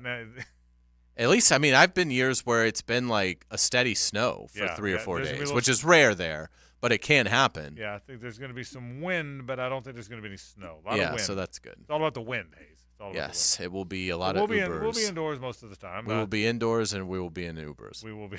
We will be. We will be in both. Not going to be. There won't be a lot trekking of walking. it. There won't be a lot of walking. Will not be a lot of walking. That's exactly right. So, but I am looking forward to. All right, before we get out of here, by this time tomorrow, we will have heard from both Doug and Trent 2 or 3 things that I think you think Trent has to address, and then I'll have the same question for you with Doug. Yeah, I think Josh Allen, obviously, where it stands. Trent was gave us a pretty good update 2 or 3 weeks ago, basically saying, I haven't started talks. So I think updating the Josh Allen situation will be first and foremost. Calvin Ridley falls right under that. And, and again, I think just their evaluations, now that they've had time to collect their breath, finalize their staff, what were the takeaways that they had from the collapse? Right. And, what are the areas that need to be improved? Trent Baalke talked about we need to be bigger and more physical. Doug Peterson really hasn't, talked because he took his medicine and talked right after the season ended. So it'll be the first time that we've caught up with Doug with him having the perspective of, time to go back and really reflect on it. I think that, and and again, I think some questions on traits versus production. You talk about the cornerback position. That is certainly a position where at 17, there could be like 4 corners that are all available that would all make a ton of sense. And how do you sift through that? Do you go after the, Trent Baalke's been more of a traits guy. Are you looking more for that, or are you looking more for the on-field element? So, because they all have different cases. So, should be a lot of fun. I'm really looking forward to it. What about you? You're going to get both these guys one-on-one. Yeah, I think the big themes, Hayes, will be A, what are you doing with Josh Allen, and what are you doing with Calvin Ridley? Those are the first questions. B, and by the way, they can't show their hand, but you got to ask it. Then I think there's a handful of other guys that may or may not be on the football team, a handful that are under contract. Cam Robinson, Brandon Sheriff, Rayshon Jenkins, under contract. Zay Jones, under contract. Is there any chance any of those guys, and again, I'm not asking you, hey, I'm not going to say, Trent, tell me if you're cutting them or not. But how do you manage all that, I think, is a big part of it. And then, yeah, I think the question for Doug are, listen, you've built a great culture. Say what you want. It was still a team with, again, they've had 2 winning seasons in 26 years, and you've authored both. I'm sorry, they've had 6 winning seasons in 26 years, and you've authored 2 of them. You're obviously close. What does it take? What did you learn about your team? What did you learn about their culture? What did you learn about who they are? What did you learn about you and your staff a little? I think that's part of it. The question for Doug, too, is, Doug, listen, you gutted your defensive staff the minute it ended. When did you learn? When did you start believing? I mean, obviously you didn't decide that overnight. When did you start thinking, hey, maybe I need to think about this? I think, right? I mean, because I think that's a big part of the whole transition. Yeah, and the defensive scheme is going to be interesting. Again, I think just seeing Doug up there, body language, and having him talk about what is his role, is, what tweaks in his approach is he making in year 3? Is he going to be more hands off with the defense with Ryan Nielsen's arrival? Does he feel like he has that luxury now? Right. Right. In terms of his offensive involvement, is he going to take over play calling? Is he going to continue to delegate as much as he's delegated to Press Taylor, or is he going to get more into the micro of the offense? And so, I think all those questions are going to be on the table, and it'll be, fantastic to see what they say. This almost kind of the football. There's 2 off seasons in football. There is the period between the Super Bowl and the player procurement phase, which is the legal tampering, and then there's the period after the last mini camp until training camp. That's really it. In the NFL, there's 2 off seasons of sort. Off season probably not is too strong a word, but there's the Super Bowl ends, and Jim Nantz gets up there on the podium and interviews Andy Reid. From that moment until the combine, the combine, yeah, and the legal tampering. But that's what I was going to say, the legal tampering. But this kind of starts that period. Mm-hmm. So we've had what? We've had 2 weeks. Yeah, about. So 2 weeks. There's 2 weeks. And then it really starts again March 11th. So there's about 3 or 4 weeks. Well, this is the spring training for the next phase, right? And then once you get to the legal tampering, from there until not just the draft but minicamp, from there until mandatory minicamp, and OTAs are mixed in there, and then you have the real off season, which is when guys like us take vacations, is after. So this kind of kicks off football talk again. It never really went away, but it died down a little bit. And I think it kind of kicks off that stretch again coming up. It should be a lot of fun. And again, there's going to be some blockbuster trades. Obviously Justin Fields is the one that is on everybody's radar going into the combine, going into the offseason. But it would not be a surprise if a big-time receiver gets moved. Is it A.J. Brown? Is it Justin Jefferson? I would be shocked, but you're hearing whispers that could that be in play if the Vikings get the right compensation. So that's interesting as well, because to your point, the Jaguars are in the mix to be good. That's how I would describe them. They're in the mix to be good, there's 11 teams in the AFC to me that are in that mix. It's a very deep conference, and there's only 7 spots. The Jaguars are a prime candidate to make that kind of big move. Now, it has to be the right player. It has to be the player that would fit. But, the Jaguars trading for a elite receiver would not surprise me at all if that's the fallout from the Ridley thing not getting done. And, it would be interesting to see what the Eagles would be looking for in an A.J. Brown. You're hearing Waddle may be available in Miami. So, that is something that it's time for the Jaguars to be aggressive in their approach. They were the complete opposite of that last year. I do think it cost them. So I would anticipate the Jaguars being on the attack more this offseason. You would think. And I again, for the reason we've been stating, this is a team that's close. This is a team that their window is here. This is a team that, and again, I've said it all along, I think as disappointed as you're going to hear me say this a bunch between now and September, so I'm preparing you. But as disappointed as we all were in the way it ended, and as disappointed as they were, Hays, in the way it ended, this is a team that is not that far away. Trent Baalke, I'm going to ask him this tomorrow. He made a really good point. He said it's hard to turn a team into a competitive team, or to make a team a decent team. But to go from a competitive team to a championship team is a gigantic step. That's the hardest step because, number one, that player procurement's got to involve some really good guys. And so you got the coach, you got the quarterback, you got the pass rusher. I mean, if you got the coach, the quarterback, and the pass rusher, and it looks like they do. By the way, your point about scheme is really important because if all of a sudden you're going to a man scheme, and nobody knows that that's going to happen, by the way, but we made this assumption because Ryan Nielsen in the past has played some man. Then you wonder if your cornerbacks fit. I thought Darius Williams had a terrific year. I thought Tyson Campbell did too. But that's pretty much with keeping everything in front of them. That's pretty much some zone concepts where you can keep your eye on. You're not turning your back to the line of scrimmage. If you got to turn and run, that is a little bit of a different. Turning and running is a different scheme. That's what man teams have to do. So, yeah, we'll see. I'll be interested to see how the way that whole thing kind of plays out. It's going to be a lot of fun. It'll be a lot of fun to get up there. I will say I did get a chuckle looking at the weather when I think it was Demetrius that texted or tweeted. It's his 71 degrees in India. That's awesome. Finally, we're not going to have cold weather. 22 is the low on Wednesday. 20.